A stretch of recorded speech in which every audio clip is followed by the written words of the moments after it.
And before we jump back into financing, I know we're ready just to jump right back in. But before we do that, I just want to take a second. This is the section at the end of Unit 7 that we skip because they said you guys aren't going to be tested on this anymore, which is fine.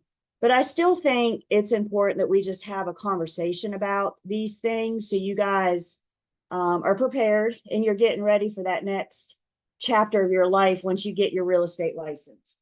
So the end of Unit 7 addresses just the nature of the brokerage business. And for the most part, you guys going into sales, not necessarily admin, maybe not even property management, but for the most part, you guys going into sales will be going in as independent contractors. As an independent contractor, who do you work for? Yeah, you work for you. So if you have a bad day, if you come home that day complaining about your boss, you need to be looking in the mirror, don't you, while you're having that conversation, right? As an independent contractor, you work for you. You're not hired as a sales associate. You are not hired as a real estate agent. You affiliate with a firm. So when you guys get your license or when you're ready to start talking to brokers, I always encourage you guys to shop around because every single firm is different. I think that's one thing that we're learning. Can we agree with that? Every single firm is different. The compensations plan is different. The culture is different. What they offer, the products, who they work with. Are we going to do single agency? Are we going to allow in-house transactions? Every single firm is different. So I think you guys should shop around. I think you should talk to 2 or 3 different firms so you can have something to compare to. So you can sit down and do a nice side-by-side comparison. Also remember, when you start talking to these BICs, it's not an interview because they're not hiring you. We're seeing if we're a good fit for each other. So you need to go in with questions as well. What are things that are important to you? They're not hiring you. They want you. You're going to be in sales and you're going to produce. And when you produce, you make the money. So that's not a matter of whether or not they're hiring. It's a matter of whether or not you guys want to affiliate with them. I think things that should be at the top of your guys' list. I understand commission's important, compensation's important. I get that. As newbies, as you guys getting started, I think more important right now than compensation is training. You got to get the proper training out the gate if you want a long-term real estate career. Yes, it may take time. No, you're not getting enough from pre-licensing. We're just scratching surfaces here. We're just getting you introduced to things. Once you get affiliated with your firm, they're going to have training for how we do it, training on the forms, how to handle agency disclosure, that kind of thing. So I would have questions. My number one question, if I'm a newbie affiliating with a firm, my number one question is, what kind of training do you offer newbies? What kind of training do you offer provisional brokers? And guess what? You're not going to be a PB forever. So what kind of training do you offer seasoned agents? What kind of ongoing training do you offer us once we're already over this newbie stage? Does that make sense? So I think training, guys, I know we need to make money. I totally get that. I also know that if you get the proper training out the gate, the money will follow.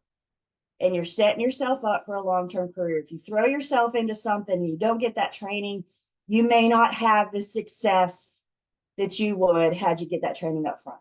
So I think training is important to ask about. Some firms will work with provisional brokers.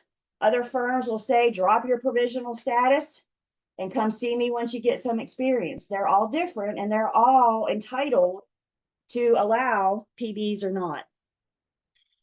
Some firms may talk to you guys now. Some firms you could call and say, hey, I'm in pre-licensing, and they'll sit down and talk to you. Other firms will say, call me when you get your license. So you may have to just kind of do some research, put yourself out there. With that being said, don't take away from your study time. Remember, before you can affiliate your goals. Before you can affiliate with a firm, you got to pass that state exam. Before you can go to the state exam, you got to get through a pre-licensing class. So don't put your cart in front of your horse, but definitely something you guys may want to consider thinking about, do some research, and seeing who you might want to talk to. Again, Lane and I get calls all the time.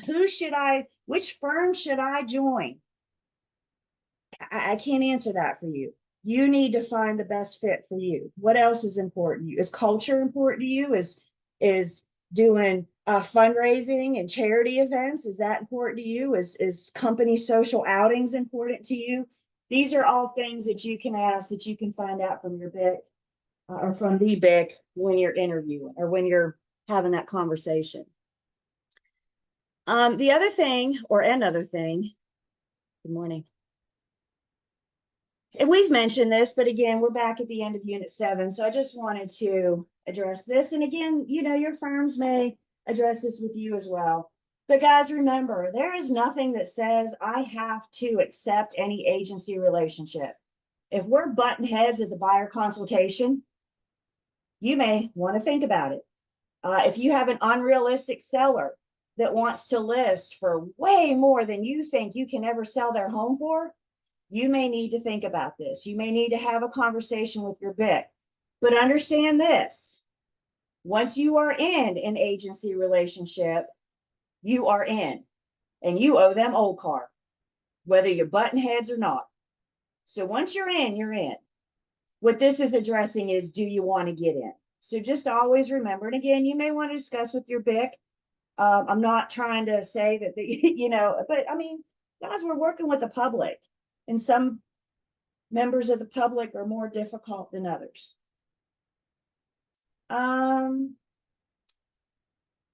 Let's see, question about post licensing. There are 3 30-hour classes, and they're already tagged for us. So there's one that's called Brokerage Relationship and Responsibility, which is just an awfully fancy way of saying agency. Another post licensing is Contracts and Closings, which is going to be units 9 and 10 and 21, which we're getting into today. And then the third one is state specific, North Carolina law and rule. So there's only 3, and you got to take all 3. The order you take them in doesn't matter. You just got to get all 3 done. The last thing I want to say about this, another difference in the employee versus the independent contractor is how we're paid. The employee gets the W-2, the independent contractor typically gets a 1099. The difference in a W-2 and a 1099 are when taxes are taken out.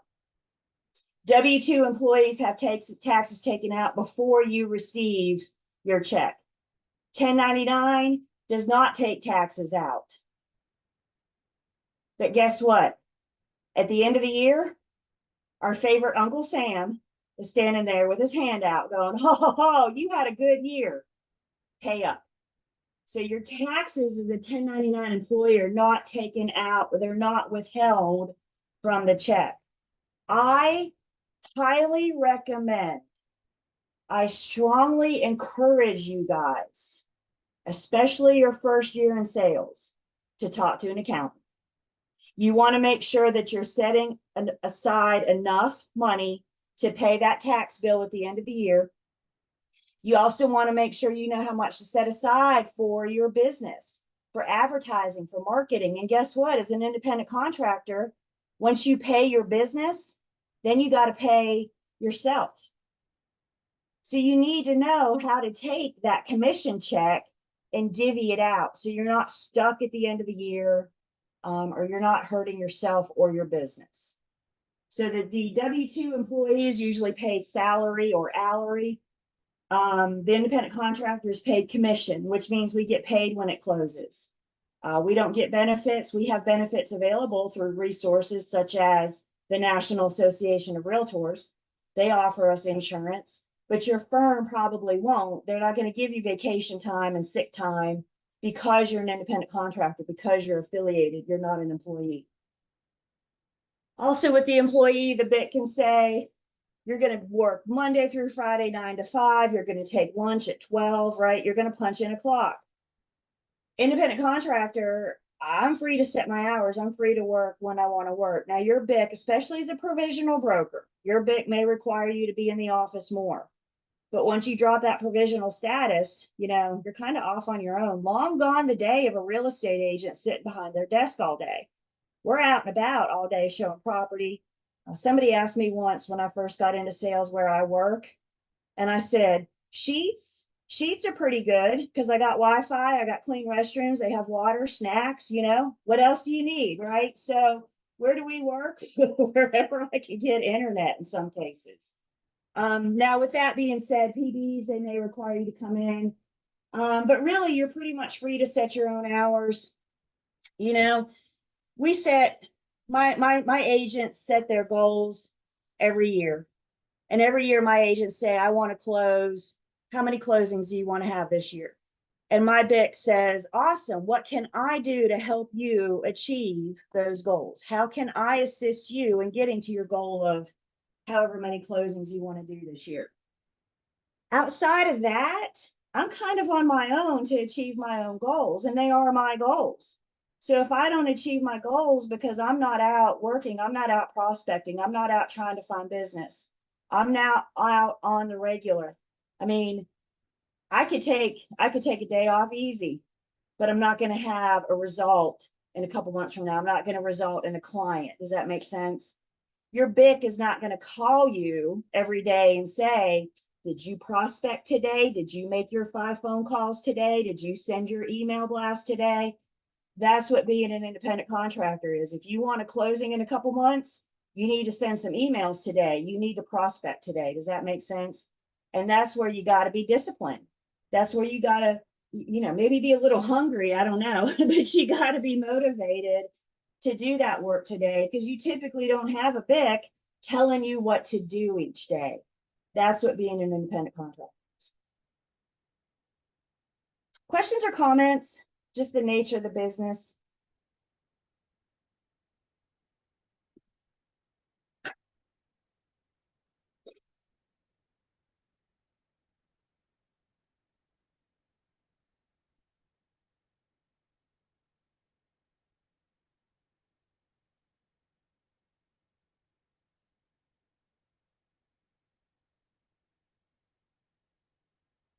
Okay, I need to stop sharing just for 1 second. And we are going to, we're in the throes of unit 15. So we're going to jump back in. And while I'm getting myself set up, why don't you guys set your chats for private? Set your chat for private. And in a private chat, I would like you all to tell me what your debt service is. What is your debt service? And you can abbreviate. I know what you speak of. What is your debt service?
Everybody in? Your debt service, we talked about back in unit 14 when we were talking about our principal and interest payment. Your debt service is what you owe the bank. Remember, the principal is what you borrow. When you wake up one day and decide you want to buy a house, and you go marching into the bank and say, give me money, what you are saying is, give me principal, give me this money to purchase this home. So they give you the principal, they charge you the interest for borrowing the principal. So your principal and your interest is your debt service. Taxes and insurance are not a debt service. Yes, it is money that they collect to pay those bills on your behalf, but it is not your debt service. Specifically, we were looking for principal and interest.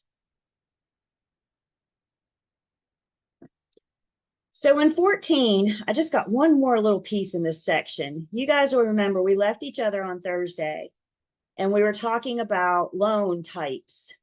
The big ones to know are conventional FHA and VA. Conventional FHA and VA. We also talked about USDA, which is a loan product for our rural areas. We also talked about a purchase money mortgage. Who can remind me what a purchase money mortgage is?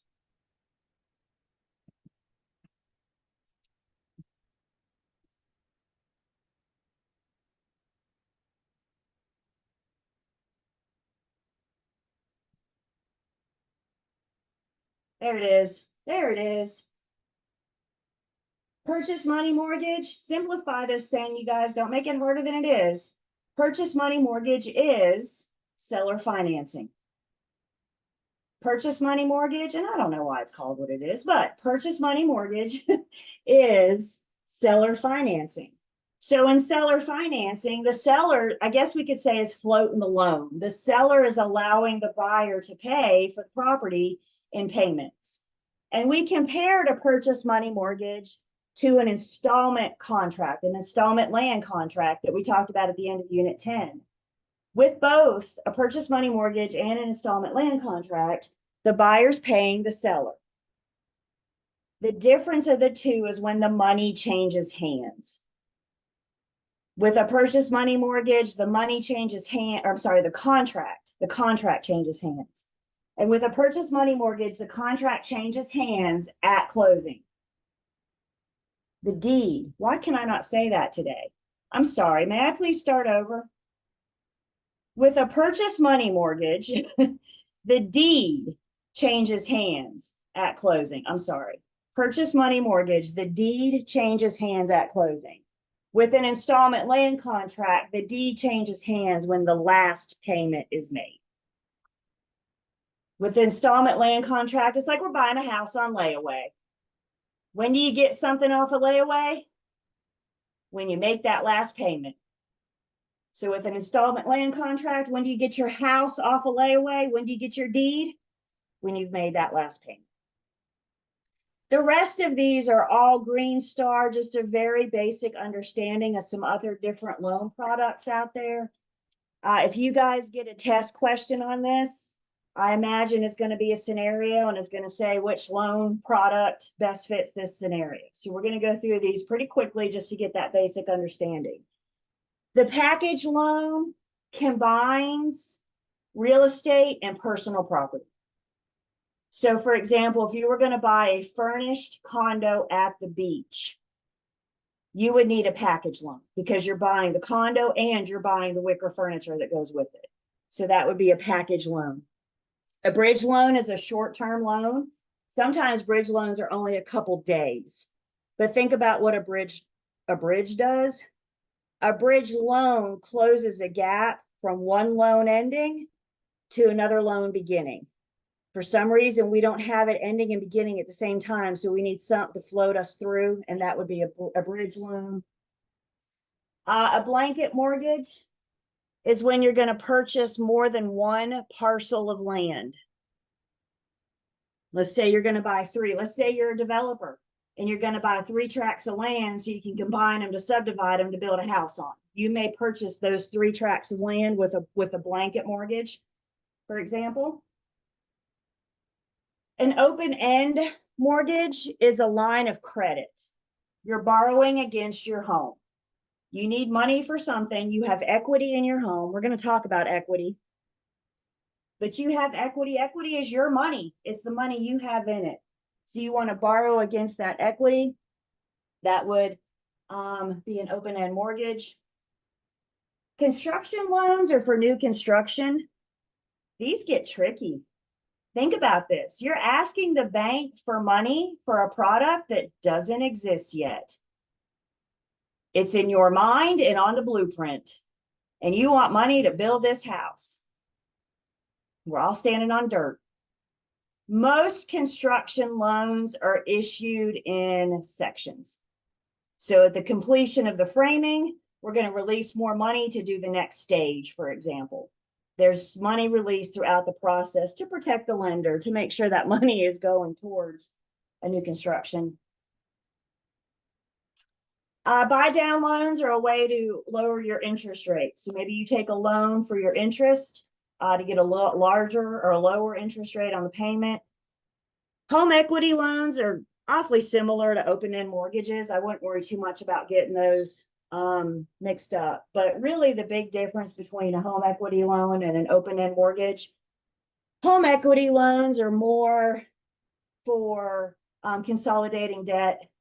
Maybe you have student loans, bless you. Maybe you have student loans and you have a lot of debt. Maybe you have some medical bills. You had a recent medical experience and it resulted in a lot of bills. You're like consolidating debt with a home equity loan. And then your reverse mortgage is exactly how it sounds. Instead of you paying the bank is paying you. Obviously, with reverse mortgages, you got to have money. You got to have equity. Let's think of people that have been in their home for 28 years. They have a whole bunch of equity in. Reverse mortgages may be beneficial for seniors or elderly to help supplement their Social Security and Medicare. So maybe it's just not quite enough. So instead of selling your house and taking all that money, you can get a reverse mortgage in which they send you a little bit each month. You guys have probably seen commercials for these. The current spokesperson for reverse mortgages is Tom Selleck.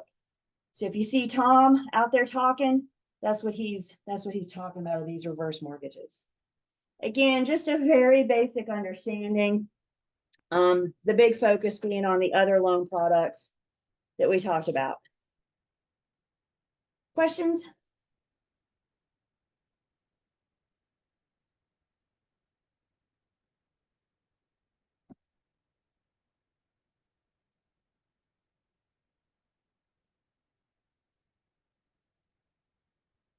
That's funny. It is hilarious.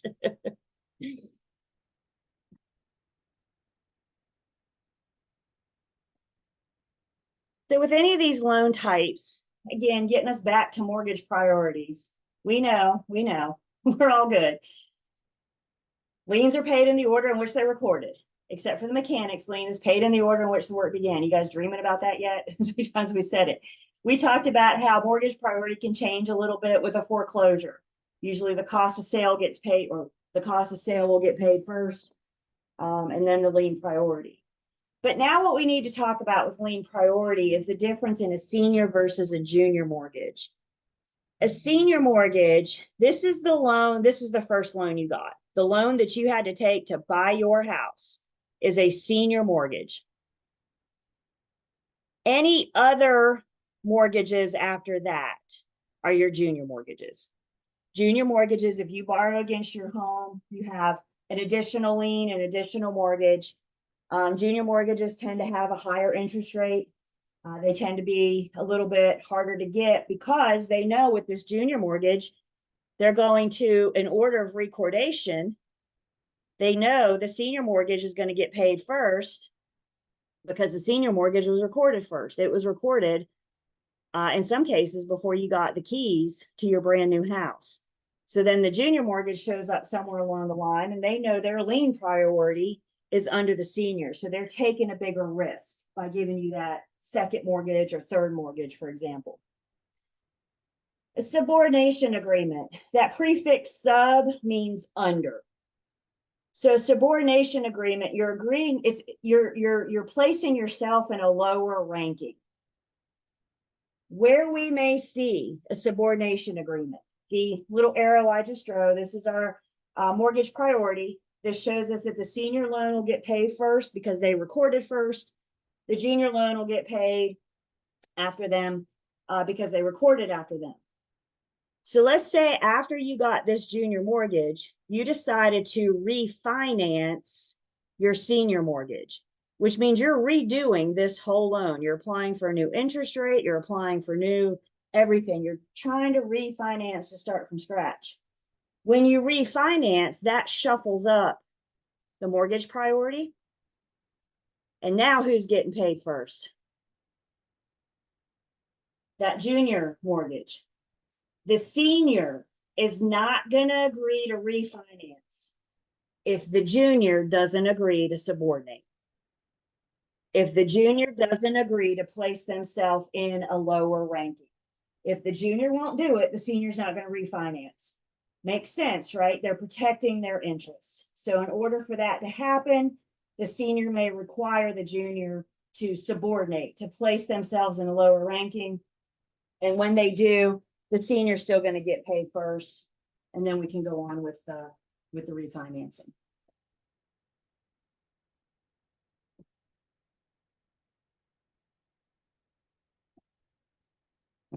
Questions?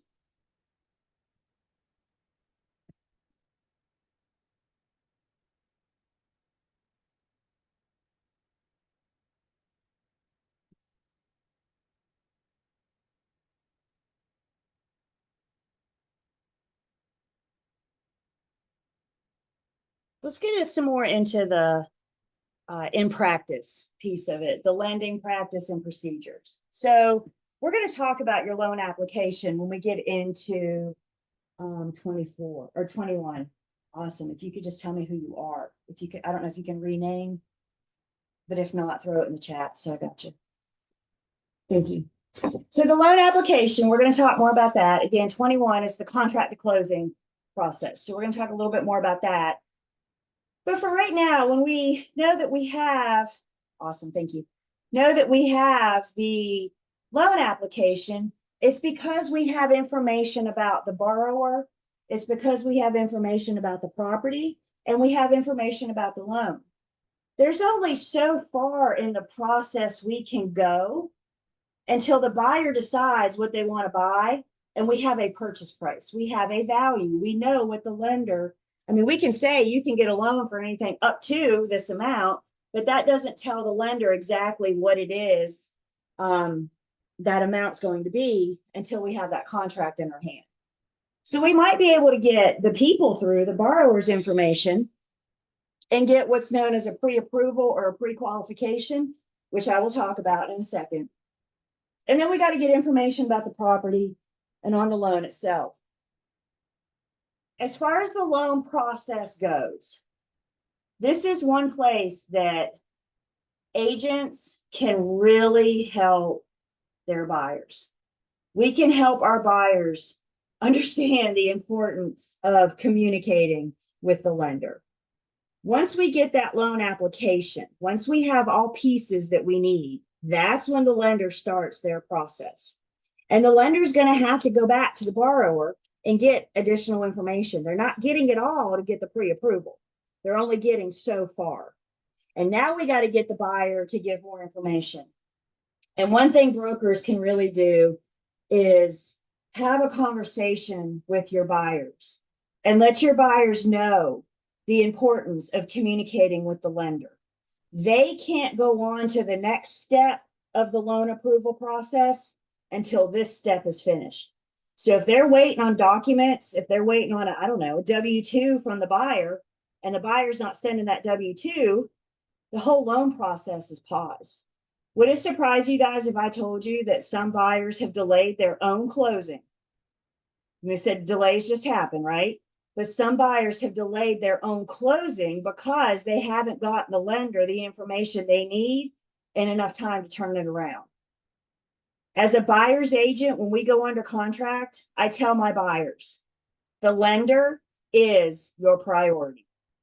You call the lender back before you call me back, because we got to get that ball rolling so we can get closing, hopefully, to happen close to that settlement date. Another thing that we can do to help the process is have a conversation with the buyers about what's going on with their credit, what's happening to their credit during this loan approval process. Guys, this may seem like a funny joke, but so many times, I had a teammate this happened to. True story. Went under contract, Buyer got excited because, you know, they got a new house. And what goes better in a new house? A new car for the new garage. So let me go out and buy a car. What do you think that did to loan approval to buy a house? Game over. And now you have a car without a garage. So many buyers, we go under contract, and again, they get excited and they want to run out to Rooms To Go, and they want to get living room furniture and dining room furniture. Anytime you affect your credit during the loan approval process, it's going to affect the loan approval process. The recommendation is not to open any new accounts. I'm not saying you can't spend money during the process. Of course you can, but you need to be careful what you spend. There was a lender that explained it to me once. Most helpful thing I've ever heard. The lender said that when we go under contract, we get that contract and we start the loan approval process. The lender takes like a snapshot of the borrower's credit. Chicka, what does it look like today? What is your debt? What is your income? What does your snapshot of your credit look like today? Fast forward to closing. The last thing we need to do, or one of the last things we need to do before final loan approval, is take a snapshot of your credit. Chicka. And if this snapshot doesn't match this snapshot, we got a problem. It's probably going to delay closing. I don't know if we're going to get loan approval. I don't know, but it's a flag that the lender needs to address. Does this make sense? So opening a new account at Mercedes, opening a new account at Rooms To Go, that snapshot is going to be different. I'm not saying you're not going to get loan approval. What I'm saying is it's different, and the lender's got to address that. Best case scenario, we just have to delay closing, but it comes up. The lender should be having this conversation with the borrower as well. But I'm telling you from personal experience, you and I need to have this conversation with them as well, just to make sure they know to be careful. Once that deed records, go buy the car, go to Rooms To Go, go out and buy everything, but not until that deed records, not until it's a done deal. One thing, and only one thing that lenders look at, is the applicant's credit score. Credit scores range from 300 to 850. So for the lender, the higher the score, the lower the risk that the borrower is. You know, if your credit score is 800, what's that tell the lender? Yeah. Tells the lender you pay your bills on time every time, right? That's good news to the lender. If your credit score is 600, what does that tell the lender? Either you haven't built any credit, you're delinquent, right? It raises a flag.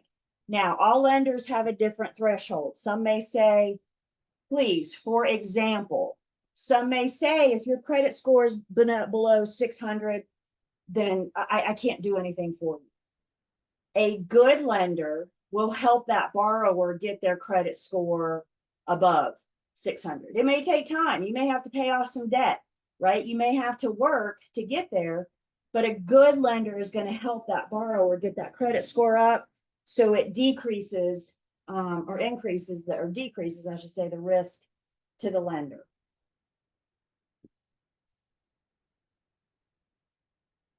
Another thing they consider, they spend a lot more time here, is your credit history.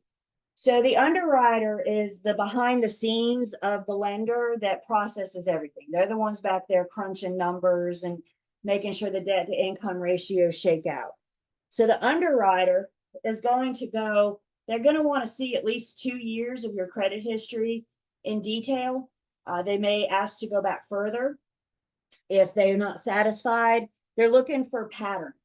They're looking for track records. They're looking for history of you being a good debtor, you being a good creditor. If they need more than 2 years, if they don't have those patterns, then they may ask for more. Underwriters may make exceptions. So if you had a recent death of a spouse, maybe divorce or medical issues, they may be able to make exceptions and work with you. Again, it's going to come down to how is your credit history and your credit score, if they can work with you. But if you have a track record of being late, you're probably not going to get one of those government-backed loans. Remember, we said our FHA and VA, the lender is backed by the government. So you probably won't get one of those government-backed loans. Y'all want to hear something ironic? Real estate agents, we may not be good candidates for a loan. Isn't that ironic? I didn't say I couldn't get a loan, but I may have to work a little bit harder because one thing I don't have is consistent income. I don't get paid every other week. I get paid when it closes. Does that make sense? Isn't that funny?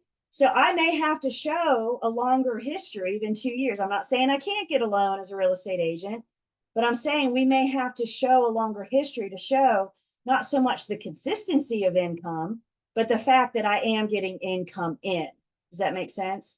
So each case is going to be a little bit different. I always just find that interesting that we have to jump through more hoops, it seems like. But that's another beauty of the independent contractor. At some point in the loan application process, the lender is going to lock in the interest rate. Remember, when we see that word rate in lender speak, we're referring to the interest rate. And once that interest rate is locked in, that is your interest rate for the life of the loan. And we got to do it at some point before the loan originates on closing day. So at some point in the loan application process, the lender's checklist is to lock in the interest rate. So if we lock it in at 4.5 today and it goes down to 4.3 tomorrow, you're locked in at 4.5. But if it goes up to 4.6 tomorrow, you're locked in at 4.5. That's the good news about the rate lock. Once you're in, you're in. Interest rates fluctuate, yes. They don't fluctuate that much from day to day to day. The fluctuation in interest rates we look at is the long term, not so much the short term, the day to day.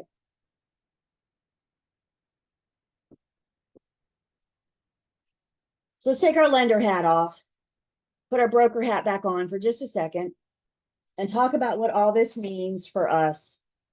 And basically what we're saying is we need to have a basic understanding of how to approve a lender. I'm not tasked with approving my lender. That is the lender's job. And remember, we're learning how to stay in our lane. But what we do know is that we need this basic understanding. We need to be able to explain to the borrower that you're going to have to talk to a lender. They're going to have to pull your credit history. Your debt to income ratio has got to shake out. Don't do the lender's job. But guys, understand as the broker, especially with buyers, we are the front line many times. And what I mean by that, when my buyer has a question on anything, who are they calling first? Hopefully me. And I can help direct them. I can help get them to where they need to go. This pre-qualification versus pre-approval. The pre-qualification is the first step in the lender's process. The pre-qualification, basically, the borrower calls the lender and says, this is my debt, this is my income, how much house can I afford? And based on what the borrower says, the lender will issue a pre-qualification. So if the borrower lies about their debt, if the borrower lies about their income, they're only hurting themselves. But a pre-qual, I'm just throwing some numbers at the lender and the lender's crunching and I'm saying, this is how much house you can afford. A pre-approval is the next step. And with a pre-approval, now the lender is verifying those numbers. Now the lender's saying, okay, you told me this is your debt, this is your income, let me go see, let me go check. I think we can all agree that a pre-approval is much stronger than a pre-qualification. Mostly what we get to show buyers property is a pre-qualification. Some lenders may take it that step further and offer the pre-approval, but most of them are just going to do the pre-qual until we know for sure that these are serious buyers, until we know for sure that this is what they want. No matter what, in this day and age, when we're submitting an offer to a seller, it needs to include either a pre-qualification, a pre-approval, or a proof of funds. If they're a cash buyer, we need proof of funds. That helps the seller make a decision. I could tell you all day long that I could buy your house for $200,000.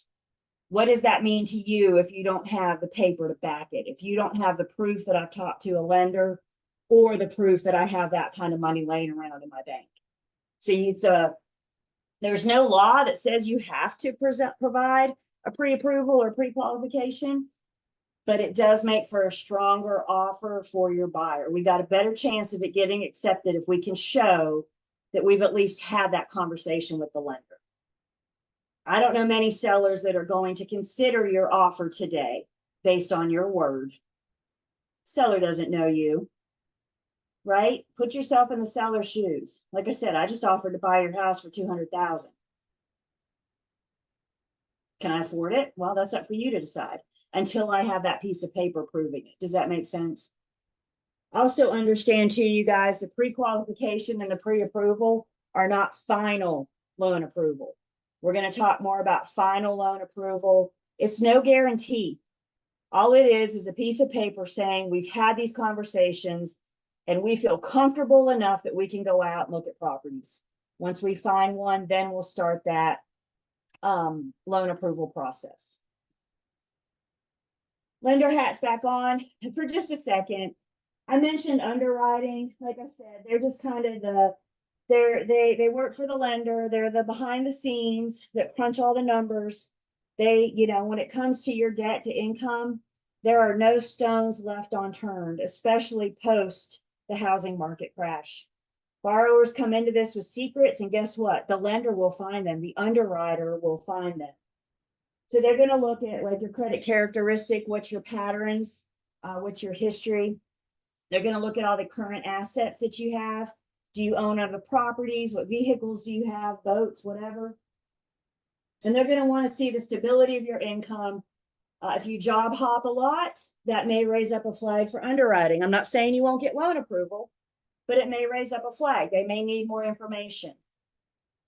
And then acceptable income. If you say, yeah, I get paid in cash, they got a little red flag that goes up because we got to make sure that this is legal money. So if you just get paid in cash and you never have to report to the IRS, is that cash legal? That's going to throw up a flag for the lender. I always think of underwriting as like this black hole somewhere. Like seriously, you call the lender and you say, hey, where's the loan? And the lender says, we're in underwriting. And I think, where is that? Where do I go to get there? How do I get there? But most of them are like outsourced. I know some of them, I know a good chunk of them are up in like New York City, Washington, D.C., but they're just like call centers up there that just sit there all day long and process loans. Some of them have in-house underwriting, but most of them probably outsource it. And understand that once the underwriter gets it, the lender, they can't do anything. So once the underwriter gets it, they're doing that thing, and all we can do is just sit and be patient. It's not uncommon for a loan to come out of underwriting the first time needing more information. So the first time it comes out of underwriting and it goes back to the lender may have to go back to the borrower and get more information. And again, we got to have our borrower communicate effectively and efficiently with our lender. It's not uncommon at all for that to happen. When it does come out of underwriting for the first time, usually what we get is a pretty good idea. I don't have final loan approval yet, but we have a pretty good idea that if you submit this, and this form, we'll be good to go. It's no promise, it's no guarantee, but it's looking pretty good. Or this isn't looking great. We're going to do what we can do, but it's not looking great. So we get whatever the lender needs, that pretty good idea how it's looking. If the lender needs more information, we get it. We send it back to underwriting. Usually the second time it comes out of underwriting is when we know if we're going to have approval or not. I will say this too. In all my years, I've only known of one buyer to have final approval for their loan while we were still in due diligence. Usually, we don't know that we have final approval until a few days before settlement. Now, we're going to talk about that timeline and those days in just a minute. So the buyer's got a decision to make. If we get them everything they need, our goal during due diligence is to get this out of the first round of underwriting to get that pretty good idea. And based on that pretty good idea, the borrower has a decision to make. If the lender's feeling it's looking pretty good, we just need these couple extra docs, the buyer may continue to proceed through due diligence. If the lender's saying, oh, this just doesn't look good, the buyer may want to consider terminating while we're still in due diligence. They got to kind of take a chance here. They got to kind of take a risk here. One buyer I've known in all my years that have got loan approval, final loan approval, while we were still in due diligence. Most of the time in due diligence, what we come out with is a pretty good idea. Questions on that? Comments? It's risky.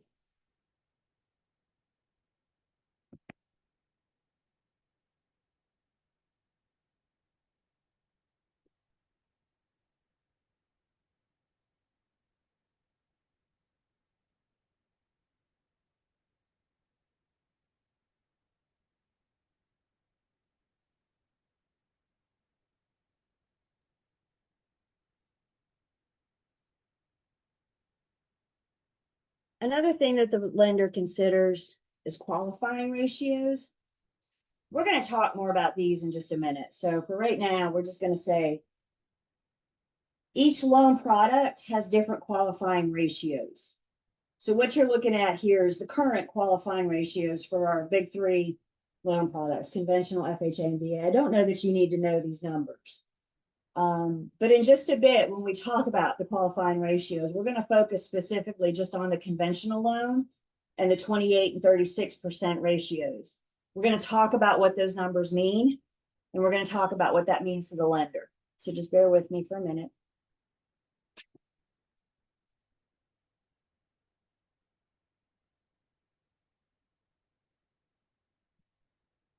Another thing in Unit 15, we'll take a break in just a second. We mentioned TILA last class. We introduced you to TRID. We said TRID was the T in TILA. So we're going to talk a little bit more about TILA. Unit 21, we'll talk a little bit more about RESPA, which was the R in TRID. When you guys see the word TILA, what I really want you to see is the word lending. TILA tells the consumer the cost to obtain the loan. What's it going to cost me to get this loan to purchase the home? So when you see TILA, see lending, and know that this is our true cost of obtaining credit. TILA can also be known as Regulation Z. You need to know that. TILA equals Reg Z. TILA kicks in when the credit is secured by a resident. So when you're getting for a mortgage for a residence, for example. Commercial loans, TILA doesn't apply. Agricultural, industrial, TILA doesn't apply. TRID doesn't apply. They're just residential loans. And because TILA addresses the cost of obtaining the loan, one thing that TILA requires is that the consumer be fully informed of their loan, of the details of their loan, also referred to as their chief disclosures. And one thing that TILA requires is that a loan estimate be issued. We will talk more about that also in 21. But if we have that loan estimate, TILA says, well, when we're given that estimate, there's certain information that needs to be, those chief disclosures that need to be on the loan estimate.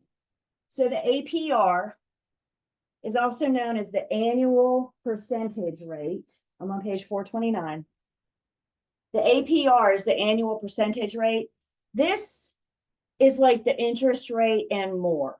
This is the relationship of all of the finance charges. It does include the interest rate because it's part of the loan, but it's like all of the finance charges, all fees, bank charges, origination fees.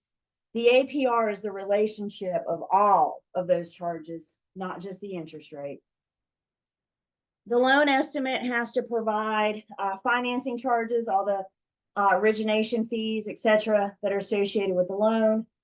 The loan estimate is going to show the consumer the number of payments. If it's a 30-year loan, there's going to be 360 payments. And the amount, what is your debt service each month? And then it also has to show the total amount financed. How much are you borrowing? What's your principal?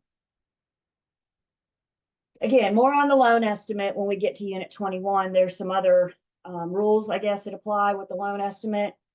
So we'll talk more about that when we get there. TILA also addresses advertising regulations, how lenders can advertise the loan product, but I'm going to wait and talk about that after break. So let's take 10, and when we come back, more on TILA.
All right, so cameras are on.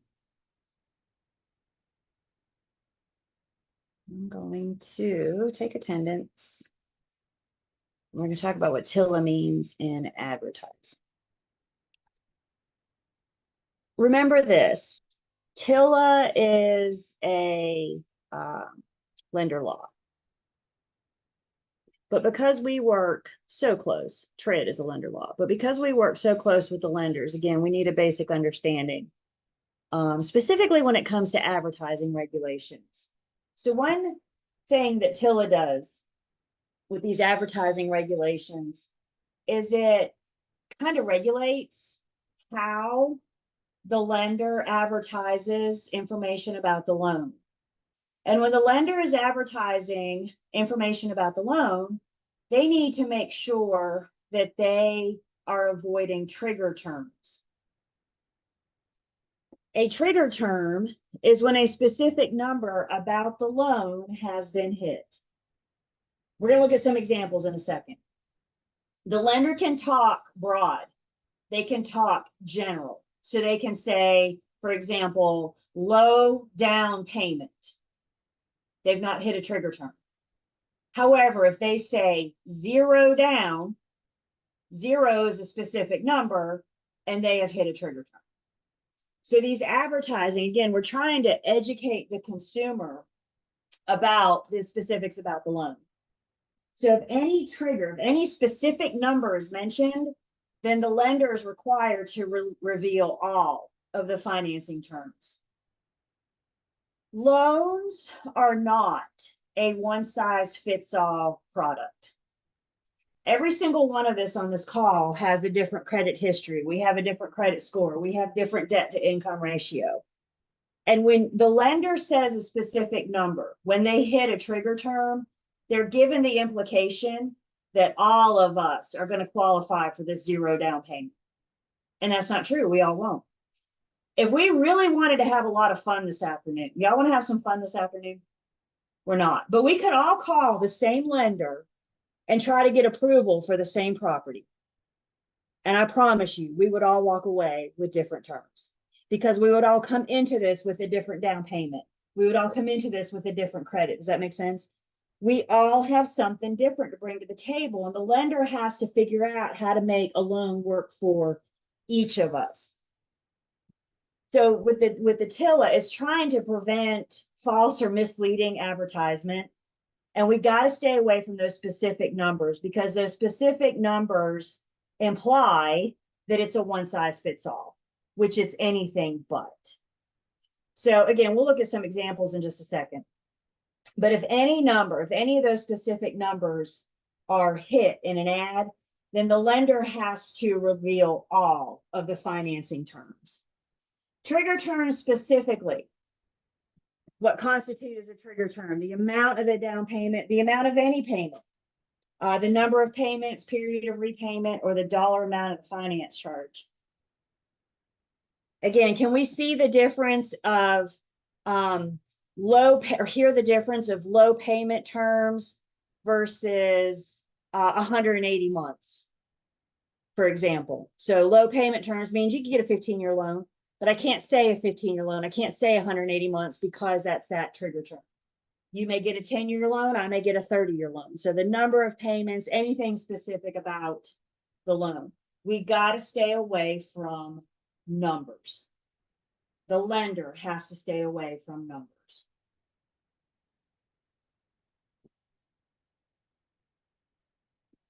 And if they hit a trigger term, it's okay. If they hit a trigger term, they just got to give all of the information. So if we look at a couple examples, do we see the difference in $600 monthly payment versus low monthly payment? Can we see the difference in 0 down versus low down payment? We got to avoid the numbers. The trigger terms specifically want to avoid the numbers. And the other thing I need to make sure you guys hear me say, trigger term is when we advertise a specific number about the loan. Is the list price about the loan? Are the HOA dues about the loan? This is where you guys get excited on a test. and you see a test question about trigger terms and it gives you the list price and you go, oh, there's a number, trigger term. Just because you see a number, don't get too excited yet. Your little red flag went up, which is great. But when you see a number, the next thing I need to ask yourself is it a number about the loan? Do we not advertise the list price all day, every day? Do we not tell you how much the HOA dues are? Those are nothing about the loan. Is everybody hearing me? It's something about the loan, the term, the payment, the number of months, etc.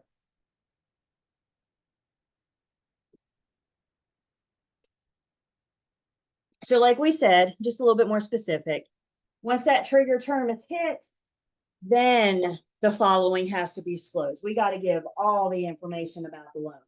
So once we say, get a home loan for 0% down, I got to tell you the amount of loan, the actual amount of the down payment, the frequency and number of the payments, the interest rate, and how many required payments is it once we hit that specific number about the loan.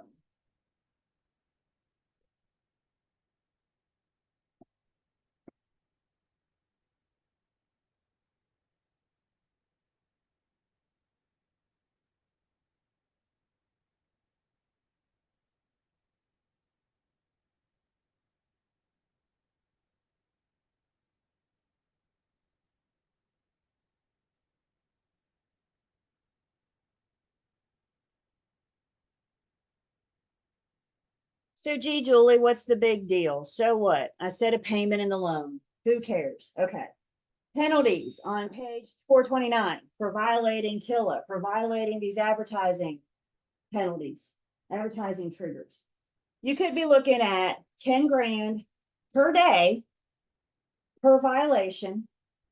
You could be looking at some other fines too. You could be looking at prison time. What do you think the North Carolina Real Estate Commission, how are they going to feel about that? We're probably going to have some disciplinary action as well. So remember the start of this, I said that TILA is a lender law. So why do we care? Why do I care? Well, we need to be careful not to advertise these specific numbers as well too. Especially, this is my crystal ball forewarning, especially if seller financing starts coming back into place. We're going to want to go on MLS and say, you can get the seller financing at these terms. And if you're hitting specific numbers about the seller's loan, you got to give all of the information about the seller's loan. If I were you guys, I would say, seller financing available, reach out to me for more information. Does that make sense? Don't put numbers in your MLS about the ad.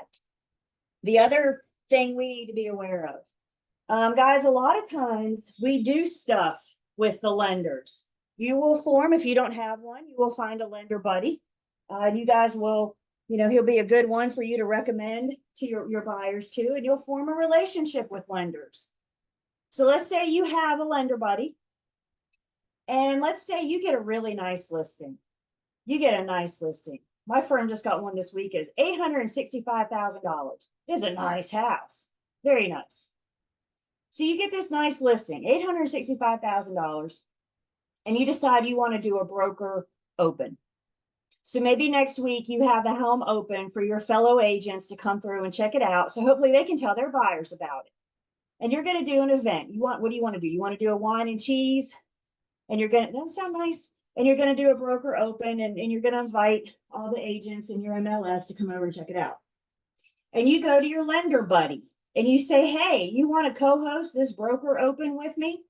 And your lender buddy is probably going to say, yeah, because what a great opportunity for them to meet other agents, right? So now we got a co-host situation. You and the lender are co-hosting this broker open with wine and cheese next week. And the lender says, let me do the flyer. And the flyer comes out hitting trigger terms. And not only is the lender's contact information on that flyer, but guess what? Yours is too.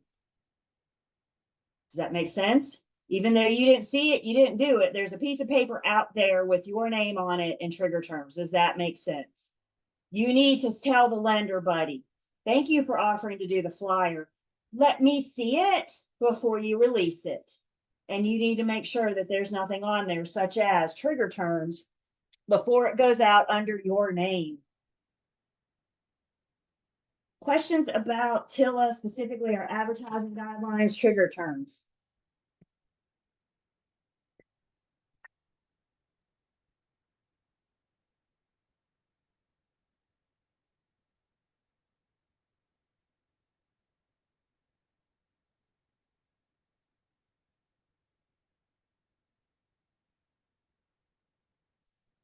So TRID is a lender law. There are other lender laws as well. Federal Equal Credit Opportunity. This is the lender's fair housing. So us as brokers have fair housing. We're going to do a deep dive in fair housing in Unit 19. But lenders also have an Equal Credit Opportunity Act. The lenders protected classes, and by the way, we'll see this again in 19. We'll do a nice side-by-side comparison with our protected classes. So the lender has a certain set of protected classes they cannot discriminate against for applicants. They cannot discriminate based on the applicant's race, color, religion, national origin, sex, marital status, age, or dependency on public assistance. Now, a lot of these are similar to our protected classes, but there are some differences. So again, when we get to Unit 19, we'll do a nice side-by-side comparison. Age.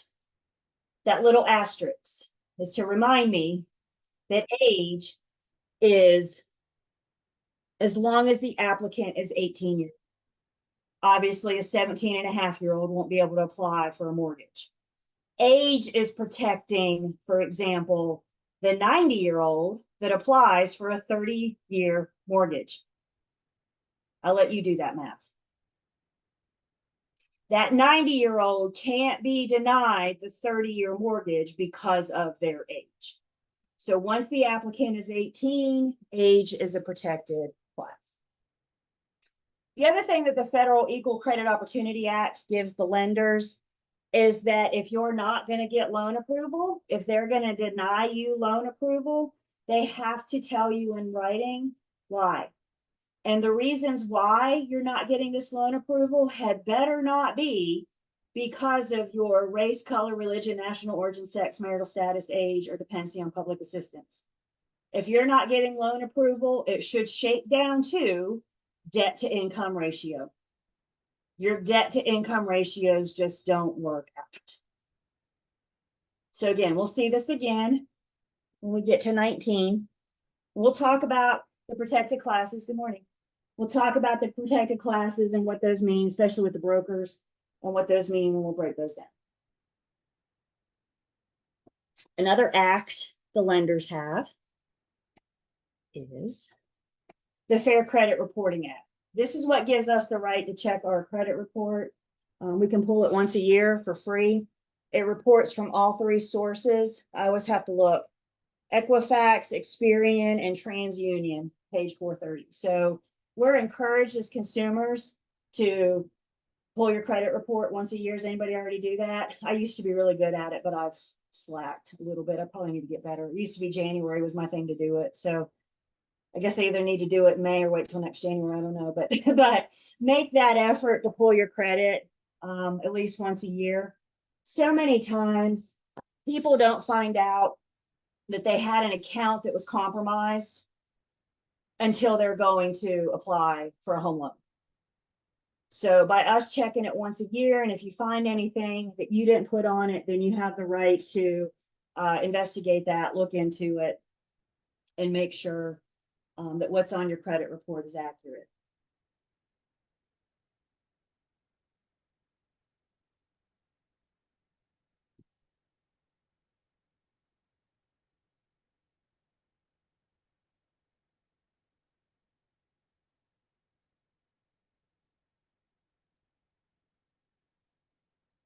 Lenders have to be on the lookout for loan fraud. Loan fraud's pretty bad. Loan fraud's lying on an application to get money, lying about your credit, lying about your finances so you can get money. Lying's never allowed, and specifically when you're trying to get that money. If it's discovered that you lied on your application, that's not a misprint. Loan fraud can be punishable up to fines for a cool million, and or you could be spending some time in the big house with the little windows. remember, I guess it was last week, we were talking about that value, and the lender perceives value as the sales price or the appraised amount, whichever is less. And we were running some scenarios where what if it appraises for less? And one option we might have is to call in the bank of mom and dad. We may not be able to borrow money from mom and dad, but mom and dad can gift it. But the lender is going to require mom and dad to sign something saying this is a gift. If mom and dad lie, that could be considered loan fraud as well. It's any misrepresentation to get money.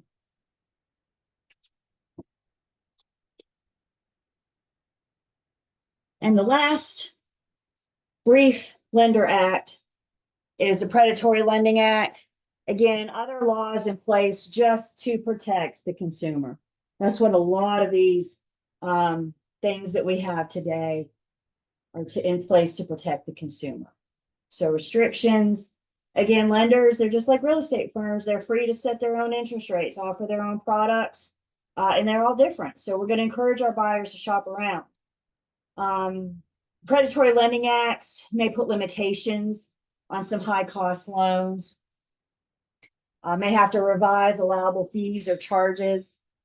There's one that we'll talk about in 21, that if the lender charges it, they got to credit it back to the borrower, for example. So revise some of these fees and charges, make that more fair for the consumer.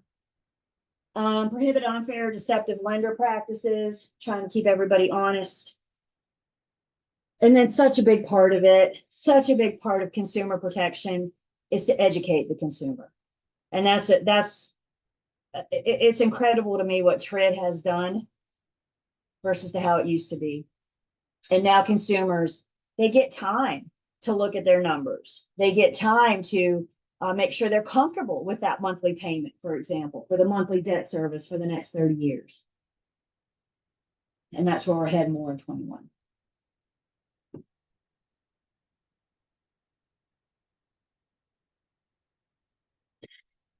The last little thing before we hit the math is about RESPA. We said TILA was the cost to obtain the loan. RESPA tells the consumer the cost to close. So if we can see settlement, that tells the consumer the cost to close. And we got more on RESPA coming in Unit 21. Questions?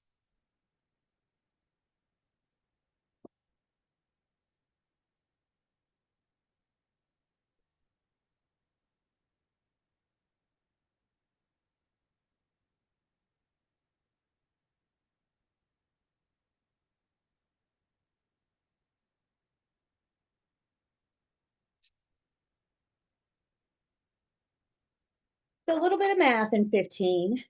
Before we look at formulas and all that, though, if you guys will look with me on page 432 and 433.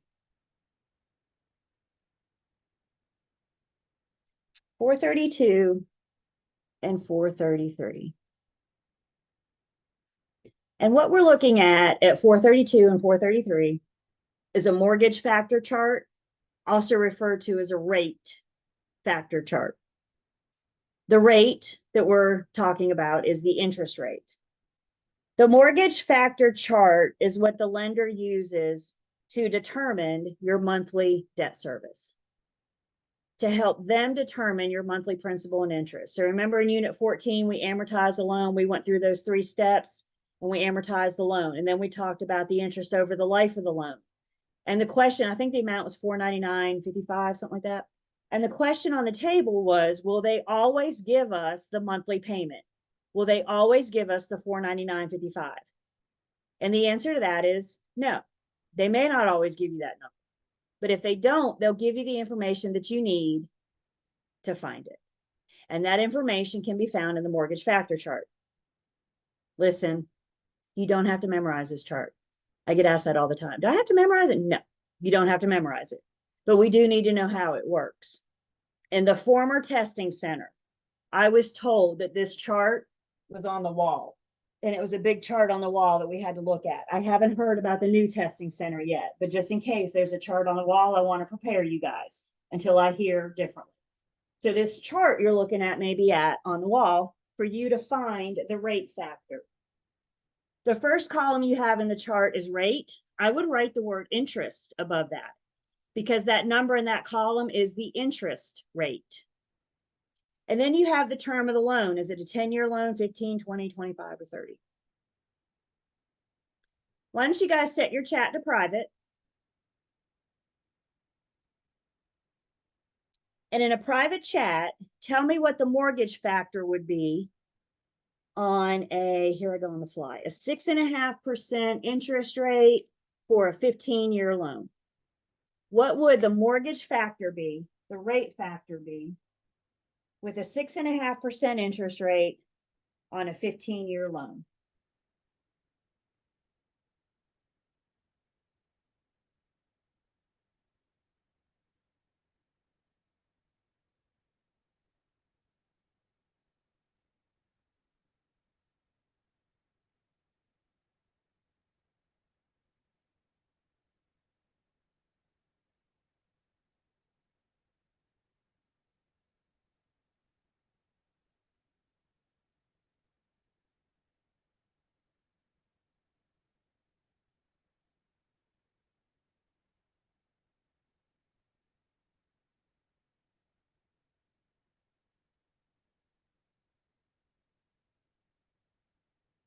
I heard from everybody.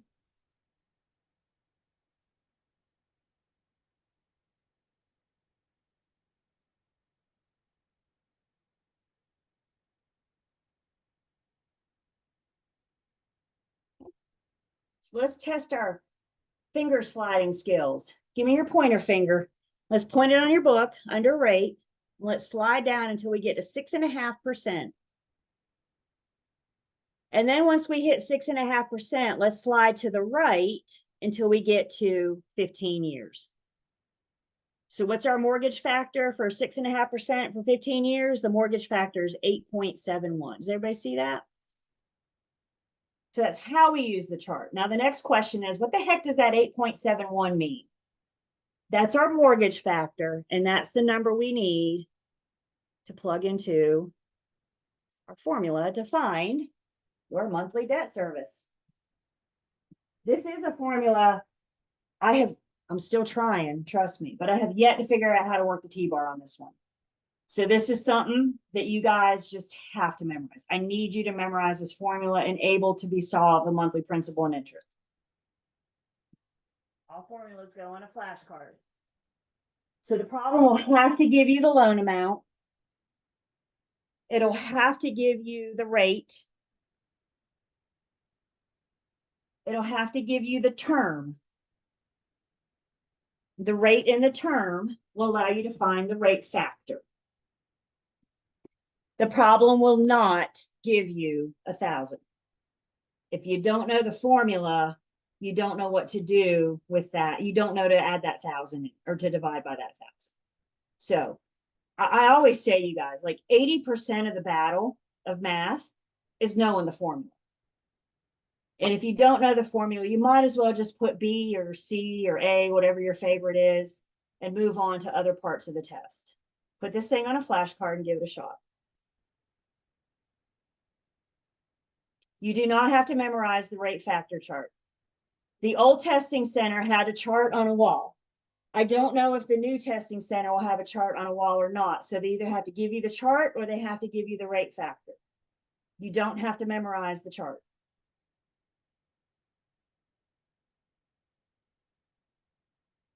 No, you cannot take anything with you. If they don't give you the chart, then they give you the rate factor. They're not trying to set you up. They're going to give you either the chart or the rate factor.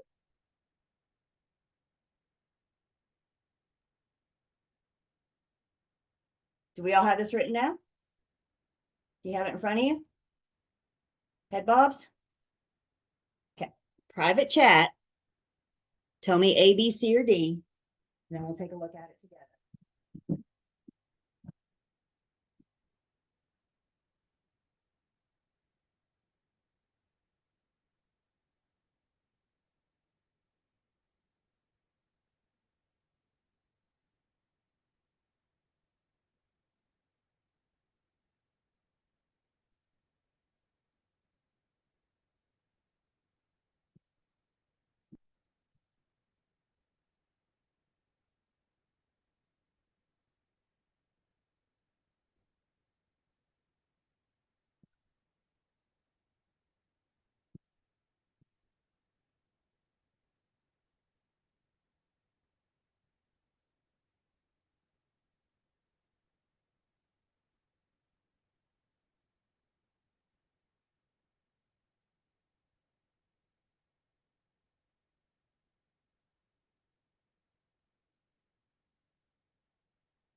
About 30 more seconds and we'll talk about it.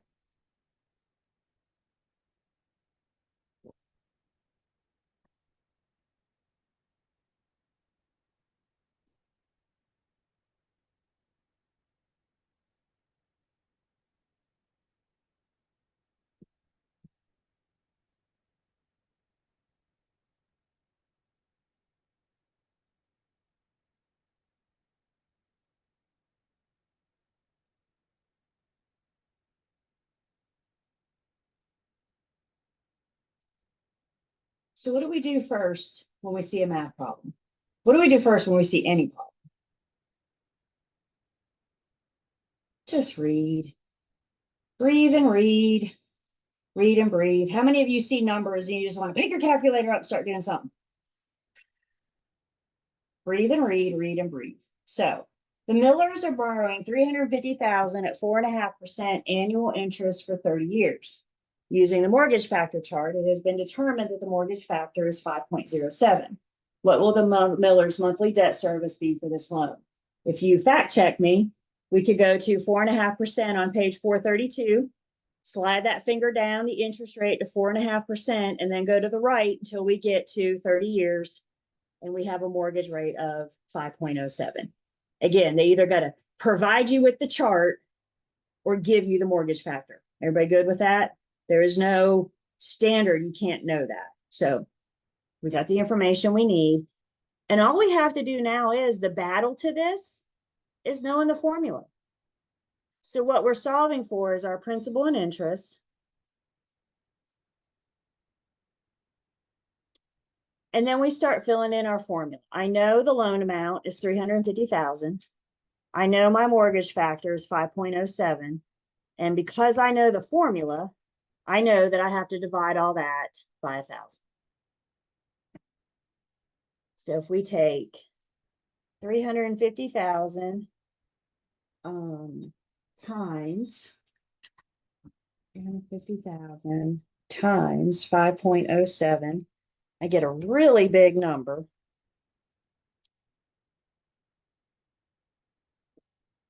And then that's where that last step of dividing by 1,000 comes in. So once we divide by 1,000, we get your mortgage payment. We're going to round. We get your mortgage payment of C. The loan times the mortgage factor divided by 1,000 is going to tell the Millers, this will be your monthly debt service. This will be your monthly principal and interest at these terms for the life of the loan. Questions on that?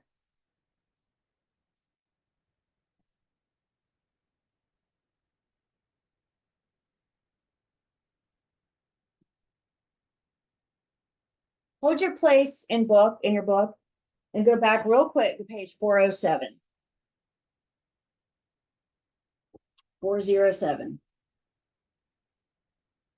And on 407, we saw those three problems that build off each other. Like you can't answer 29 until you answer 28. You can't answer 30 until you answer 29. I love these problems, by the way. They pretty much cover most of the financing math that we've done. You couldn't answer that until now because one thing you're going to be required to do is find your monthly debt service. And now you guys know how to do that. So now you can do those three problems on page 407, 28, 29, and 30. Questions?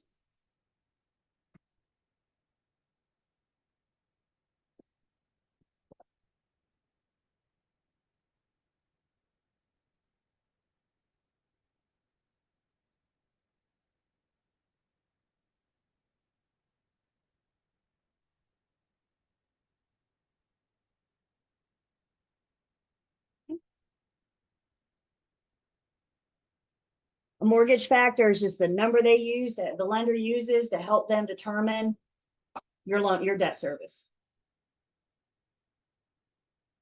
A rate factor, it factors in the loan amount with the rate. It looks at those pieces, and that helps them determine what your monthly debt service is.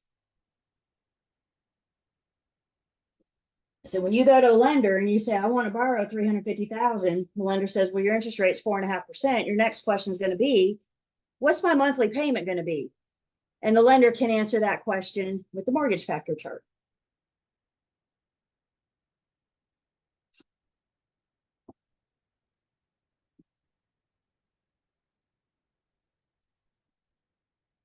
The last little piece of our financing is to go back and revisit those qualifying ratios. And specifically, a question comes in, do you use 1,000 every time? Yes, because that's what the formula tells us to do. That's the formula. Yep. So these qualifying ratios, we mentioned these a few minutes ago, 2836, specifically looking for our conventional loans.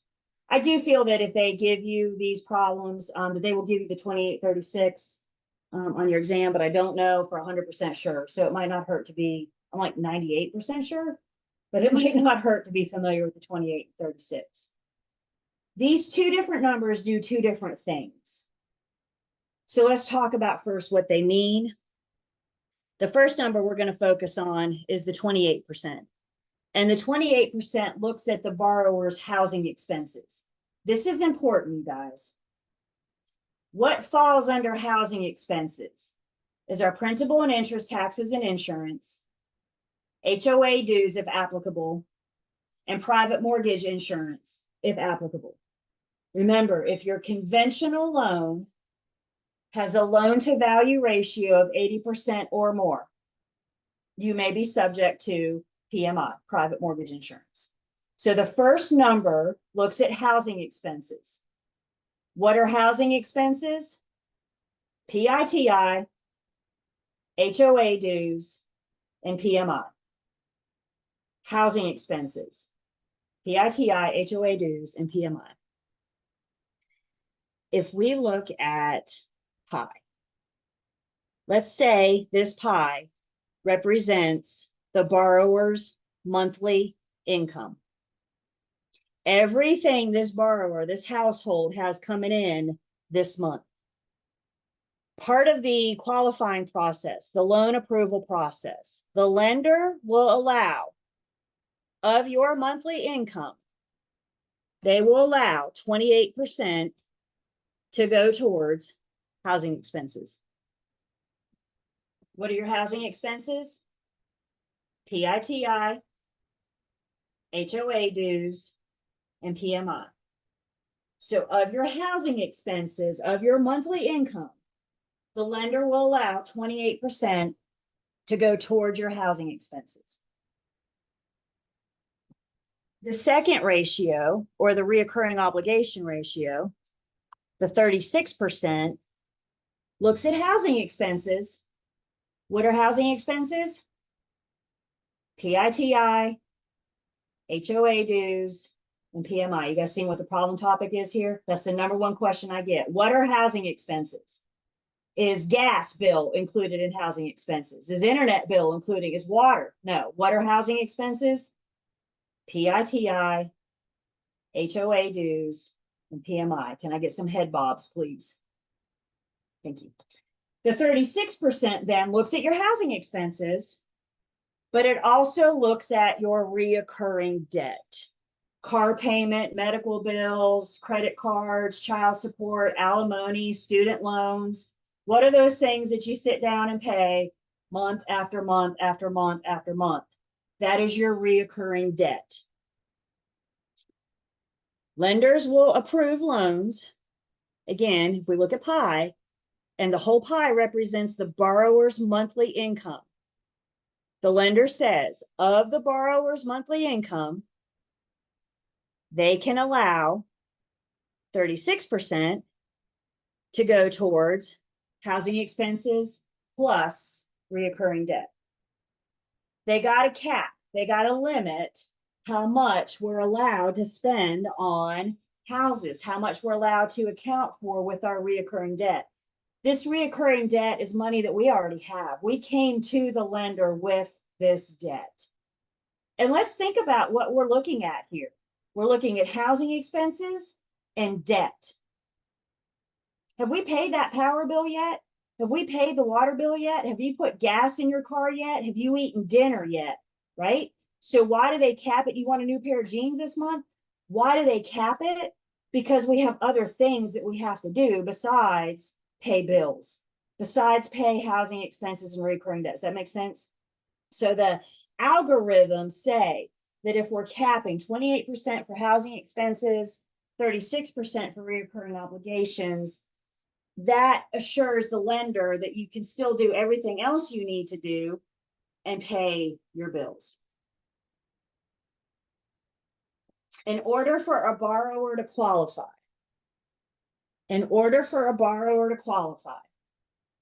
they got to qualify under both ratios. So if you qualify under the 28% for housing expenses, but your debt is so much that you're over 36%, you're not going to get this loan. And this is where the lender is going to want to work with the borrower to help them get the loan. So how do we work with them? Well, I mean, we're looking at debt to income. So there's two things we could do. We can either pay off our debt or make more money. Pretty easy, right? That's all we got to do. But that's what we're saying here. We don't have enough money. We have too much debt if we're not qualifying. It might be that we look at less expensive houses, less expensive properties to lower that housing expense, right? To get us under that 36%. So just because a borrower may not qualify the first conversation they have with the lender, they still can work with the borrower to help them get their ratios down under 28 housing expenses and 36 recurring obligations. Questions so far?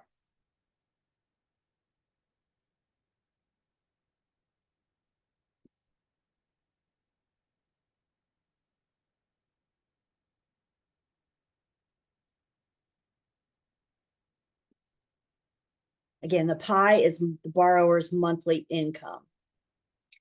Why is it not just 36%? Because we need, the lender cares about, I mean, their money is the principal and interest, but if you're buying a, taxes and insurance, HOA dues, PMI, that's all part of the loan, the housing expenses. They care about their money. If you come in under 28%, that means you can, to them, it means you can afford the house. But if your debt is tipping you over that allowable amount, then you probably have too much debt. Your housing expenses are fine, but you have too much debt. So they got to look at both numbers because we came to the lender with debt. This is debt that I already owe. Does that make sense? I may get new debt after they originate the loan, but they got to take everything I owe right now into consideration. PMI is private mortgage insurance.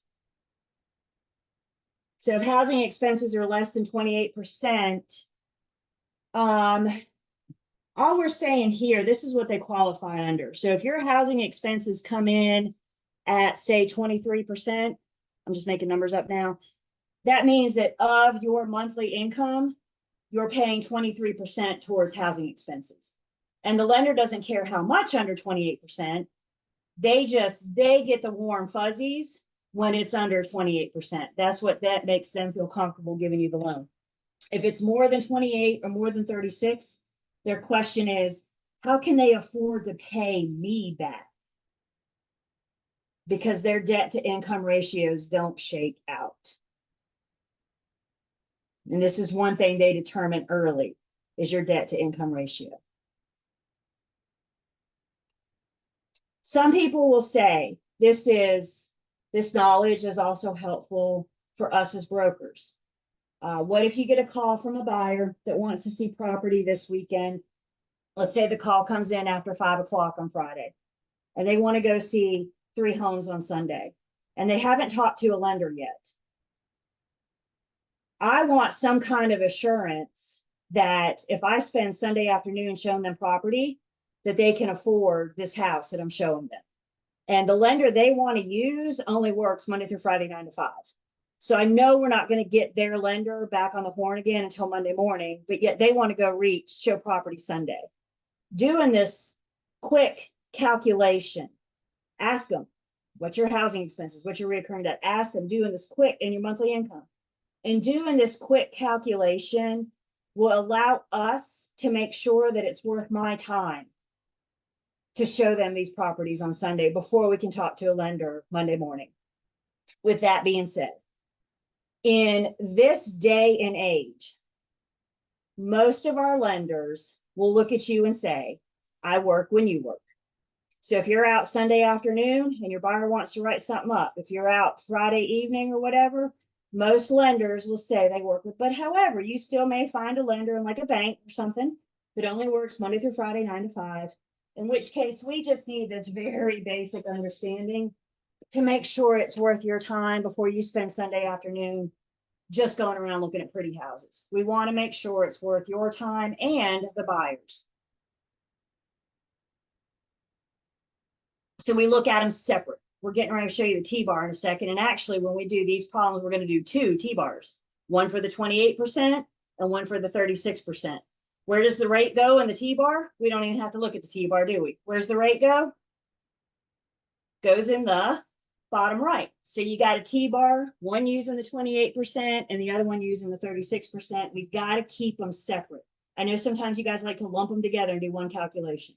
No, we got to keep them separate because the lender keeps them separate. The lender cares about housing expenses versus housing expenses and recurring debt. So I've built hype, anticipation. Here is said T-bar. And like I said, when we're doing these, we're going to use 2.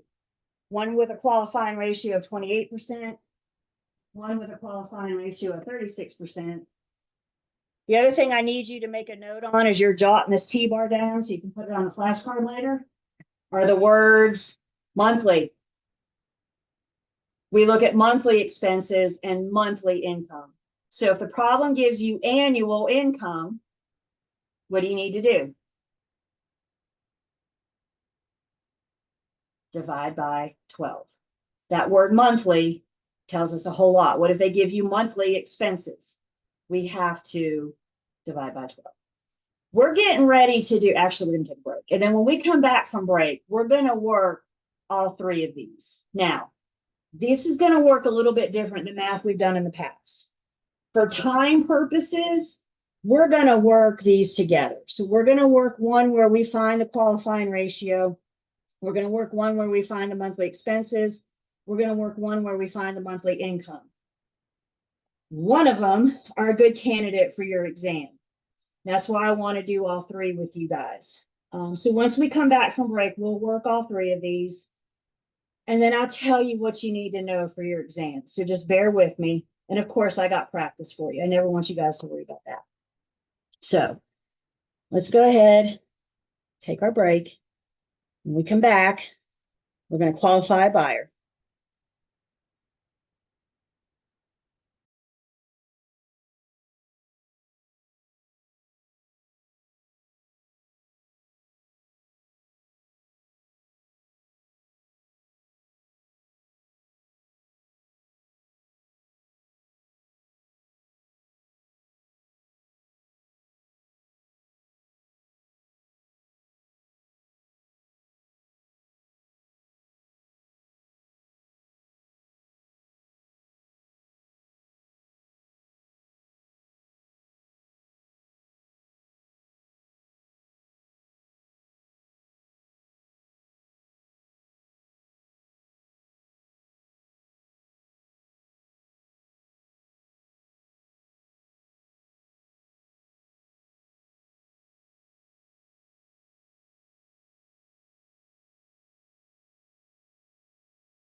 All right, so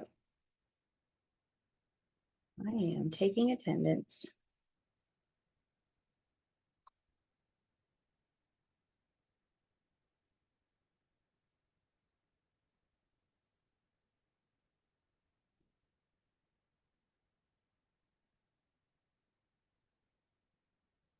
Okay, everybody have your formula? Everybody have your T-bar down in front of you?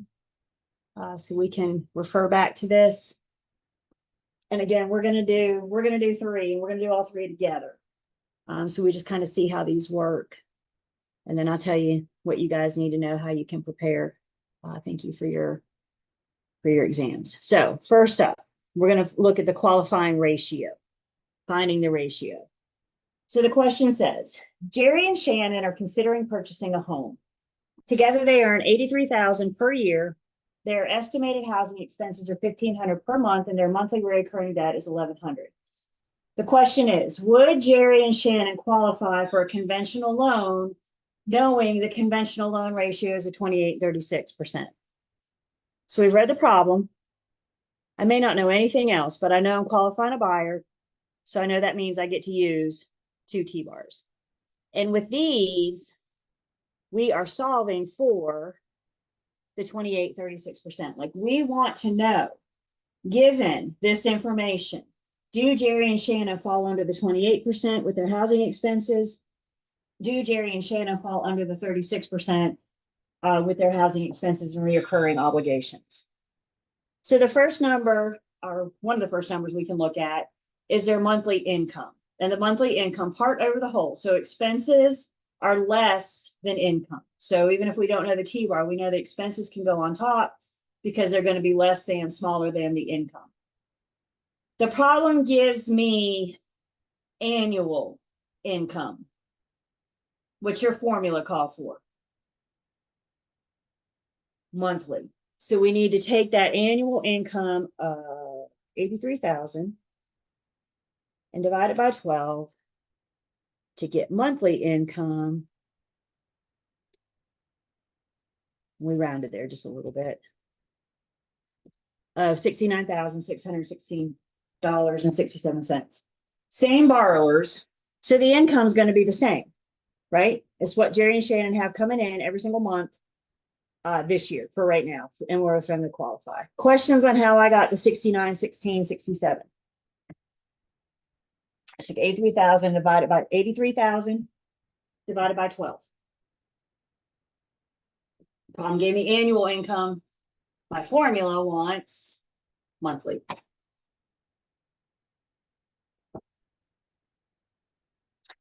Now we got to look at the ratios. I always like to start with the 28% first because it is first. No other reason other than that. The 28% only looks at housing expenses. What are housing expenses? PITI, HOA dues, if applicable, and PMI, if applicable. What falls under housing expenses? PITI, HOA dues, and PMI. This problem has housing expenses, so we're going to use that $1,500 for their housing expenses. The back fourth line in the T-bar means divide.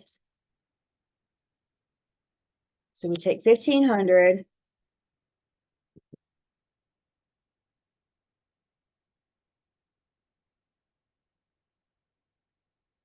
we take 1,500 and divide it by 6916.67. My calculator gives me a rate 0.2168673. When I move my decimal over 2 places to the right, I get a percentage. So my calculator gives me this big long number as a rate. To convert a rate to a percent, you just move that decimal over 2 places to the right. 0.2168 is saying the exact same thing as 21.69%. Your calculator gives you a rate. We got to make it a percent. So we have housing expenses, monthly housing expenses as they relate to monthly income. Jerry and Shannon are the scenarios. Housing expense qualifying ratio is 21.69%. Would they qualify under this ratio? Thumbs up for yes, thumbs down for no. Would they qualify under this ratio? And the answer is yes, because the whole objective, the only thing they have to do is get it under 28%. So as far as housing expenses go, Jerry and Shannon are good to go so far. Questions so far?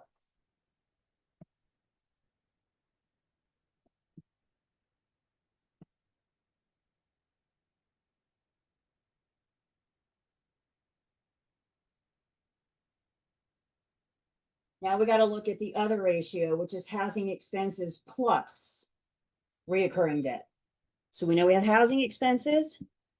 We know we have reoccurring debt of 1,100. When I add them up, I get 2,600.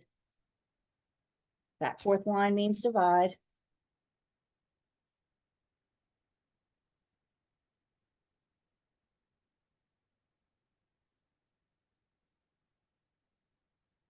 I get 0.37590034. Move that decimal over 2 places to get 37.59%. So their qualifying ratios, looking at housing expenses plus reoccurring debt, is 37.59%. We're going to qualify? Thumbs up for yes, thumbs down for no. And sorry, Jerry and Shannon, your reoccurring debt is too much. We got you in under the house, but the debt tipped you over. That qualifying ratio is over 36%, which means they're not going to get a loan on these conditions. Now, again, what do we do about the recurring debt? Well, it's simple. You just pay it off, right? That's not as easy said and done. We know that, right? So it might be that we find Jerry and Shannon a less expensive home. Maybe 1,500 housing expenses is too much. So maybe we find them with a housing expenses a little lesser price is going to be a little lesser PITI. But now you need to be aware, because if you're going to look for another property, now we may have to consider things like HOA dues. You with me? If we've got to take that into consideration. But as it stands right now, Jerry and Shannon are not going to get approval for this loan because their qualifying ratios don't shake out. And again, this is one of the first crunch the numbers that the lender does to make sure we're under the 28 and the 36% ratios. Questions on this one?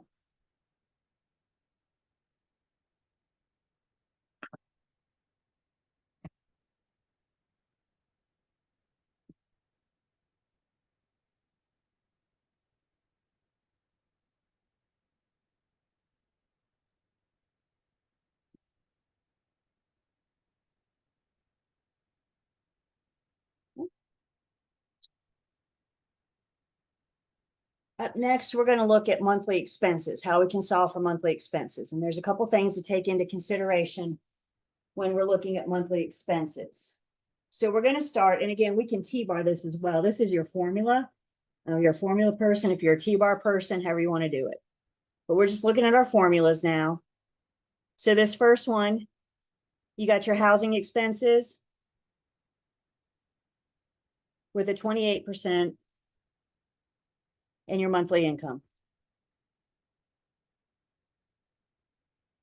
And that's what we're saying with this with this monthly income. That's what we're saying with this first little formula. How do we solve for housing expenses? We take the monthly income times 28%. So maybe you're a T-bar person, maybe you're a formula person.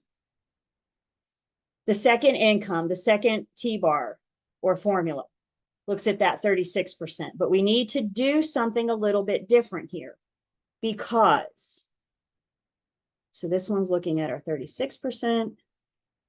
This is also looking at our monthly income.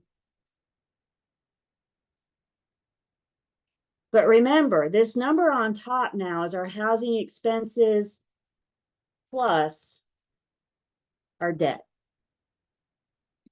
The lender wants to just see housing expenses to housing expenses. They want to compare housing expenses to housing expenses. What does the lender care about? Their money. All they care about is their money. So they care about your debt to a point to make sure that you can afford to pay them back. But now what they want to look at is just housing expenses as they relate to the 28% and housing expenses as they relate to the 36%. So what this second formula is telling us is for the second one, we're just going to look at housing expenses. So we take that reoccurring debt, it'll tell us that reoccurring debt and our housing expenses, and then we want to deduct those reoccurring expenses. So all we focus on are the housing expenses. So you want to make sure you deduct those reoccurring expenses. This is the key to this problem. We need them to qualify under both, but they're only going to get approval under one. They can only have one loan approval. So we got to qualify under both ratios, but now the question is, which ratio do they qualify with? Which ratio do they use to buy this home? And when it comes to figuring out which ratio to use, I think of something called opposite world. When the problem's asking you for the maximum payment, the right answer is going to be the lower of the two numbers. Put yourself in the lender's shoes. Which borrower is less risky? The one that has more housing expenses or the one that has less housing expenses? Which one is less risky? The one that has the less debt, the one that has the less expensive. So which one is this borrower going to get approval under?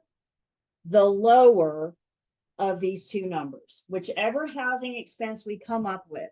Is it the housing expense under the 28%? Is it the housing expense under the 36%?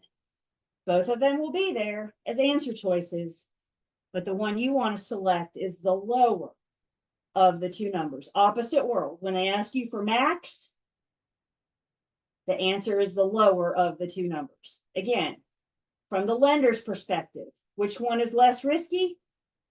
The one that has the less debt. So we got a bunch of formulas. That's all we're looking at right here. We're going to do a problem together on housing expenses. Make sure you guys have this all jotted down.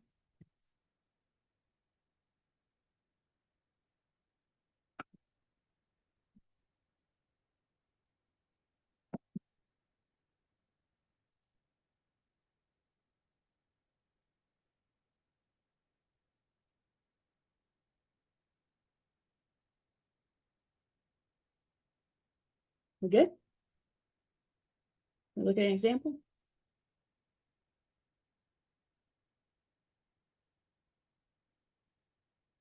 Right. Let's see what we got here. So Brian has an annual income of $35,000. His wife Margaret has an annual income of $38,000. Reoccurring obligations are $700 per month. What is the maximum payment they can afford using the 28-36% qualifying ratios? I've read the problem. I may not know anything else, but one thing I do know is I'm eventually going to do something with two T-bars. So let's go ahead and throw them down. The other thing I know, where does the rate or percent always go? It always goes in the bottom right. So I got 28% and I got 36%. This question is asking me for housing expenses. How much house can they afford looking at both ratios? So we have annual income of $35,000. I have an annual income of $38,000. When I add them up, we get annual income of $73,000. I don't want annual income though, do I? Our formulas tell us that we want monthly. So we take that 73,000 annual, I divide it by 12. And I get monthly income. Brian and Margaret have monthly income of $6,083.33. Questions so far? How I plugged in my T-bars.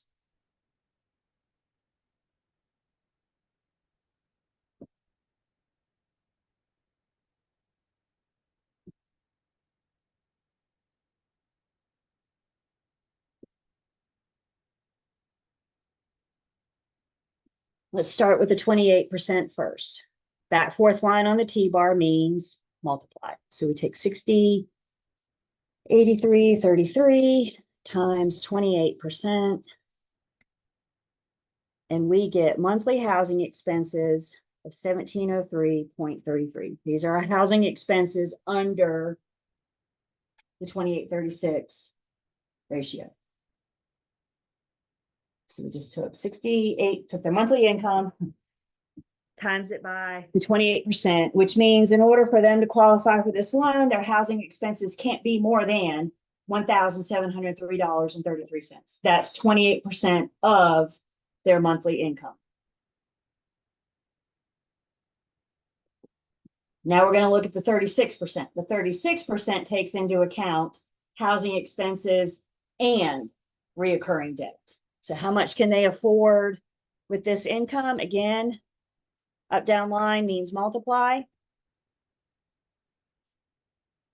So I have $2,189. Actually, that's 0.99999. So we're just going to say 2190. That 2190 is their housing expenses plus their reoccurring debt. That's what the 36% looks at. The lender wants to do a comparison of housing expenses and housing expenses. So how do we look at housing expenses in the 36%? I need to deduct the reoccurring debt. So we go back to the problem to find out that that reoccurring debt is 700. So now we have housing expenses of 1,490. For this ratio, I have housing expenses of 1703.33 for this ratio. The answer is going to be the lesser of the two numbers.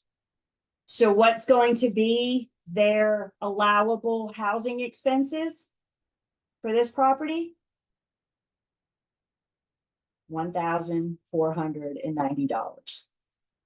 Opposite world. When they want to know maximum expenses, the answer is going to be the lower of the two. Put your lender hat back on. I'm applying for a loan with you. I got housing expenses of $1,700. I got housing expenses of $1,490. Which one makes me less risky to you? The lower of the two.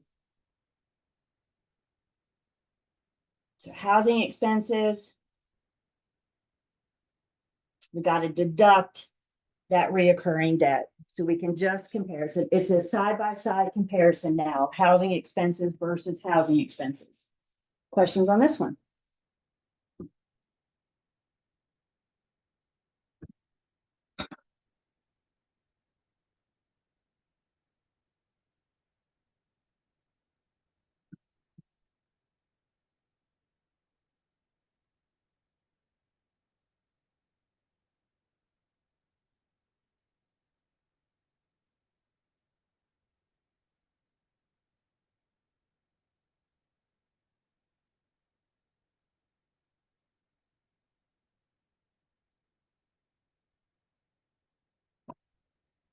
Okay. One more. We'll talk about what all this means. The last one is to solve for minimum income. So again, you're looking at the formulas. We can also look at the T-bars, whichever you prefer. This time my X is my minimum income. I know my ratio is 28%. And then my number on top are my monthly expenses, housing expenses for the 28%. The one on bottom, the 36%, needs to take housing expenses and reoccurring obligations. So this is just housing expenses.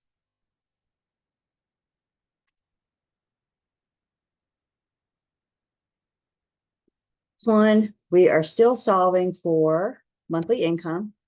This time we're using a 36% ratio that looks at housing expenses plus recurring debt. We got to take it all into consideration when determining minimum income. And again, when the question asks you for minimum income, opposite world says we want the higher of the two numbers. Lender hat back on. Which borrower is less risky? The one that makes more money or the one that makes less money? The more money you make, the less debt you have, the better you look to a lender. So we want low debt, high income, and that's what we're getting to with these opposite world things. So again, you're going to work this twice, both ratios. First one just looks at housing expenses. Second one looks at housing expenses plus recurring debt, which means I got two answers. These buyers will qualify on the ratio that has the higher of the two numbers, the higher income. The more money you make and the less debt you have, the better you look to a lender. That's what we mean by your debt to income ratio. Those two got to shake out. That's how you look good to a lender, is that debt to income ratio. So you a second to jot this down. We'll look at our last one of these, solving for income.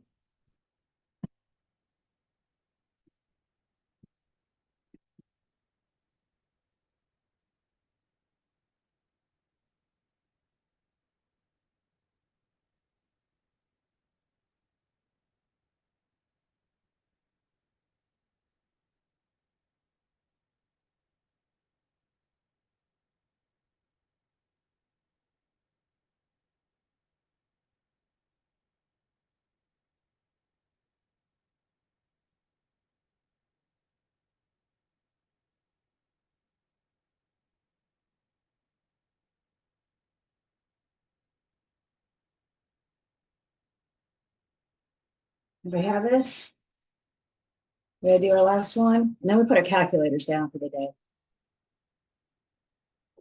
All right, last one. Let's see what we got here. Let's talk about Charles and Hannah. Charles and Hannah want to buy a home with a PITI of $1,900 per month. They got PMI will be 60 per month. HOA dues are 600 per year. Recurring debt is 1,100 per month. Question is, what is the minimum monthly income needed in order for Charles and Hannah to qualify for this loan? Again, I don't really know what I'm doing, but I know I can use a T-bar, so I can throw those down. I know what I'm solving for. What's the question asking me? It's asking me for minimum income. And then I also know we're dealing with a 28% ratio and a 36% ratio. So now we got to look at those numbers on top. And we're going to start with the 28%. So I have, what are my housing expenses? PITI. I have $60 for PMI. And then I have 600 annual HOA dues. Is that the number I want to use? The annual number? Nope, we don't like annual. We'll qualify a buyer, like ever. So any annual, we need to divide by 12. When I divide 600 by 12, I get $50 for HOA dues. So I add all that up and I get Hannah and Charles housing expenses of $2,010.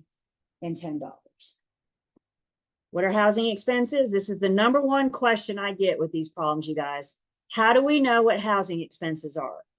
Housing expenses are PITI, HOA dues, and PMI. Questions on how I got the housing expenses, the 2010.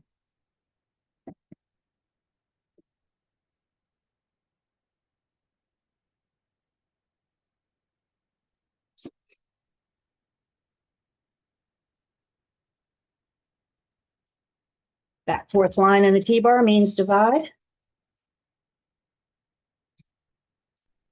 So we have housing expenses divided by our qualifying ratio of 28%. which means we have an income for housing expenses, a monthly income needed of $7,178. No. And 57 cents. That was 2010 divided by 28%. $7,178 and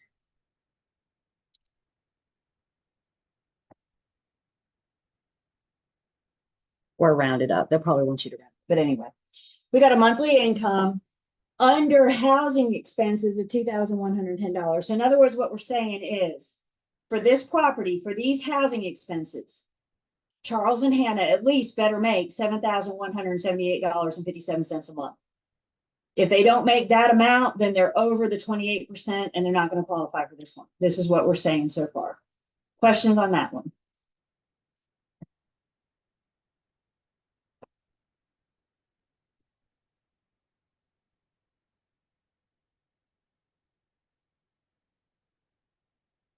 Then we look at the second ratio, which looks at housing expenses, which we've already determined, plus our reoccurring obligations, which the problem will have to tell you. So we've got housing expenses plus our reoccurring debt. So the number we're looking at top for the second one is our housing expenses of $2,010 and our reoccurring debt that the problem told us was $1,100. Back fourth line on the T-bar means divide. So 3,110 divided by 36% gives us monthly income of $8,638.89. So I have two qualifying monthly incomes. The question is, what is the minimum monthly income needed to qualify using this ratio? My question to you guys, put your lender hat back on. Which borrower is less risky? The one that makes $7,000 and some change a month, or the one that makes $8,000 and some change a month? Which one is less risky? The one that makes more money. Maximum expenses, we want the lower of the two. Minimum income, we want the higher of the two. So in order for Charles and Hannah to get this property with these terms, this PITI, PMI, and HOA, with these terms and taking their debt into consideration, they need to make at least $8,638.89.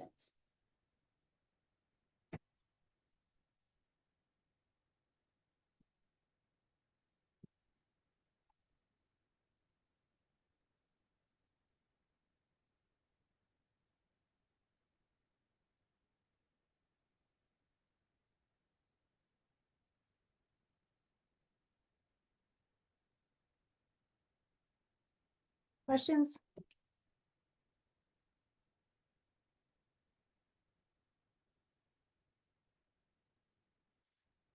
So what I've done, let's talk about a few things. First off, I've given you guys a nice side-by-side comparison. You guys already have this. This is just so we can see exactly what's happening when we're solving for our maximum housing expenses and when we're solving with the minimum income. And remember, opposite world. When it asks for max, I want the lesser of the two. When it asks for minimum, I want the higher of the two. Opposite world. So this gives you a nice side-by-side comparison. You guys make a note. Qualifying a buyer math is not on my exam. I just gave you guys a gift, didn't I? I gave you a present. You don't need to worry about this until you're getting ready for the state exam. You may see this on the state exam. So make a note. It is April 30th at about, what, 11-ish on the recording. As you're getting ready for your state exam, I recommend going through qualifying a buyer. This could be a test question you see. There's plenty of practice. I will show you guys in a minute. But I'm trying to help you guys out. I woke up in a really good mood this morning. And I'm trying to help you guys out to let you know I don't want you to stress about this yet. Questions?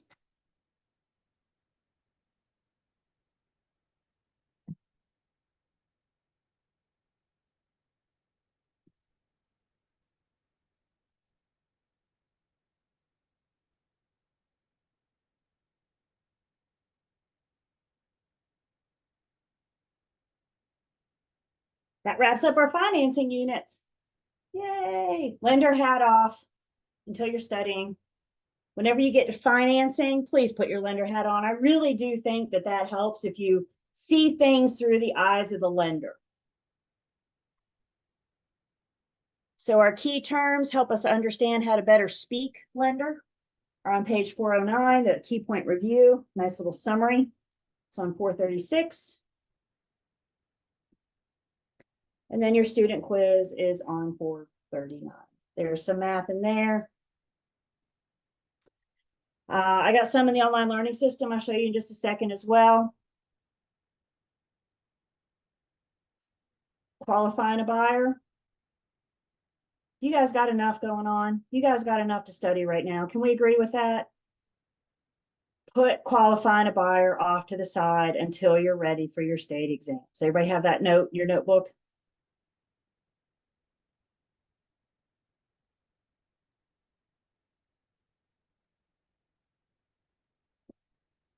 The math concepts for 15, it does cover qualifying a buyer. It also covers finding the monthly debt service. So looking at that formula that we used, there's 50 problems in the back of the book. These are the numbers that relate to, I'm pretty sure this is just finding your monthly P&I problems. I don't think there's qualifying a buyer math in your book. If there is, I don't know, it's a new book, but I'm pretty sure most of that in the back of the book is just the finding the PMI. Like I said, I got more in the online learning system for you guys. So when you are ready for that state exam, come back to the Unit 15 material to get your practice on qualifying a buyer. So 10, 33, 34, and 48. These are the numbers that relate to the math that we just did.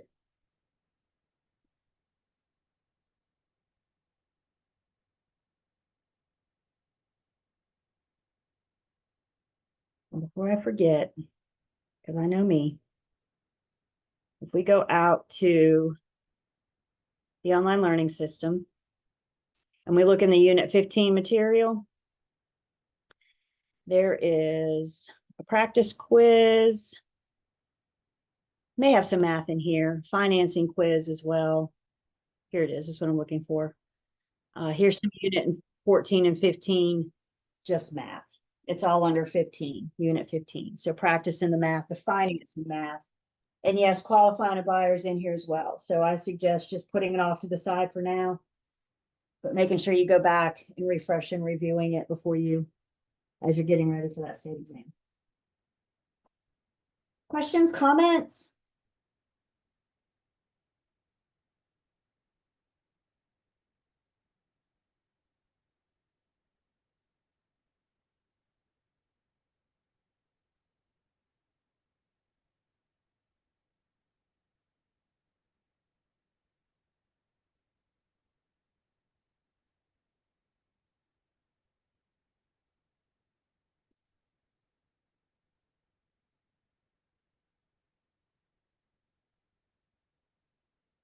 Who's ready to go to closing? We have built up to it. We have created agency. We have put everybody under contract. We got your buyer pre-approved. We are closer and closer to closing. 21, we're going to go through the closing real estate transaction. We're going to go through the contract to closing process. So in unit 21, our guide or our roadmap, if you will, we're going to talk about some pre-closing procedures. Much of this, which we've already talked about, but now we're just putting in a nice, neat little package. We're going to talk further about TRID. Specifically, we get into a little bit more into RESPA into this unit. And then the math. We're going to calculate what's referred to as a mini settlement statement. The question you're going to see on your exam is, both exams, is how much does the buyer have to bring to closing. So when we're calculating a mini CD, what I'm saying is we're not doing a full-blown settlement statement to calculate what buyer and seller have to bring to closing. We're just going to do a mini one and figure out how much your buyer has to bring to closing. We probably won't get that far. I know we won't get that far today. So before we leave today, I'm going to share a few things with you guys to help you look ahead, to help you get ready for the math on Thursday. But we got more to do before we pick up our calculator. So in Unit 21, we're starting on page 542. And let's talk about this contract to closing process. When I'm talking to buyers and sellers, and I talk about the contract to closing process, I always encourage my buyers and sellers to think of working gears. So let's give each gear a role. Let's say one gear is going to be the listing agent, the seller. Another gear is going to be the selling agent and the buyer. Another gear is going to be the lender, the attorney, the home inspector, the surveyor, the pest inspector. All these people that are involved in the contract to closing process get a gear. What happens if one of these gears stops? Just one. The whole thing stops. Guys, this is our job, is to keep these gears going. Keep everybody doing what they're supposed to be doing. Keep everybody in track, ordering inspections and helping the buyer out, get what they need to do through that due diligence. And to keep these gears moving so we can get our buyer to closing. We defined closing versus settlement back in Unit 10 when we looked at our offer to purchase and contract. When you guys look at the beginning of Unit 21, you guys see all the italicized 542, 543. You see all that italicized? That is verbiage straight from the offer to purchase and contract. And while I don't know if anything's out of date, what I do know is the current is always in the online learning system. So going back to the offer to purchase and contract, defining the difference between settlement and closing, you can find that on 542. And then we're getting into the buyer's due diligence period or process that was talked about in the contract as well. Settlement is what we all attend when we go to the attorney's office. So you and I are going to go with our clients. They're going to sit down and sign everything. If they have to bring money to the table, they're going to do that at that time. Closing is what happens when you and I leave the attorney's office. Closing is the attorney's process to finalize everything, put the finishing touches on it. And the very last act of closing is when the attorney records the buyer's new deed. And then and only then is it a done deal. It's not a done deal until that deed is recorded. So some pre-closing, I'm going to go off book for just a second. Some pre-closing procedures. The buyer hires the closing attorney, which means the closing attorney represents the buyer. The buyer hires them, so the closing attorney represents the buyer. If the buyer comes with a lender, then the closing attorney will represent the lender as well. How they best represent the lender, the best thing they do, as soon as they record the buyer's new deed, in the next breath, they record the lender's deed of trust. So the attorney is helping the lender through the process, and they're going to record that deed of trust on behalf of the lender as well. Buyer's agents. Once we go under contract, once we have communication and acceptance and communication of acceptance, do your little mini celebration. I'm all about the small wins to get up to the grand finale, right? So getting the thing under contract is worth a little, yay, mini celebration. As soon as you get that signed contract in your hand, buyer's agents, I need you to send it to the lender first so they can start on their thing. After you send it to the lender, go ahead and sign that contract to the closing attorney so we can get settlement scheduled. We can get on the books for settlement. And the attorney has the contract to start doing their thing, start doing the title search and the legal piece of it. So I hear you. Julie, this is all fine and dandy, but when do I get paid? When do I get my money? We don't get paid until it's a done deal. And when is it a done deal? When that deed gets recorded. So we'll go to settlement. More often than not, we leave settlement. We leave the closing attorney's office. And then we'll get an email later that day, hopefully. Later that day, we'll get an email. And it's my favorite email in this industry. It's so simple and so sweet, but it says so much. The email says, "We are on record." And that's what tells us this is a done deal. And now it's time to go get your money. Well, actually, it's not your money, is it? It's the firm's money. So you go get your firm's money, or we get it to the firm. However, all firms are different. We get it to the firm, so then the firm can process it and pay us. Nobody, no money changes hands. Nobody. The attorney, the lender, the inspectors, nobody gets paid until it's a done deal. It's not a done deal until that deed changes hands. So as mentioned on 543, you guys don't need to write this down. It's italicized, which is straight from the contract. But it's just getting us into talking about the buyer's due diligence process. And I do think, you guys, this is provision 4 in the offer to purchase and contract. And I do think this is a good section in the contract because it explains the due diligence process to the buyer. And it explains the things that they should consider doing during their due diligence process. So as a reminder, the due diligence process is the buyer's opportunity to learn as much about the property as they possibly can, to learn about their loan, to learn about the property, to learn about the neighborhood, bless you, to learn about everything that they possibly can to decide, now knowing what I know, do I want to move forward with or terminate this transaction? That's the whole point of the due diligence period. So what is it, starting on page 544, what is it that the buyer should be encouraged to do during their due diligence process?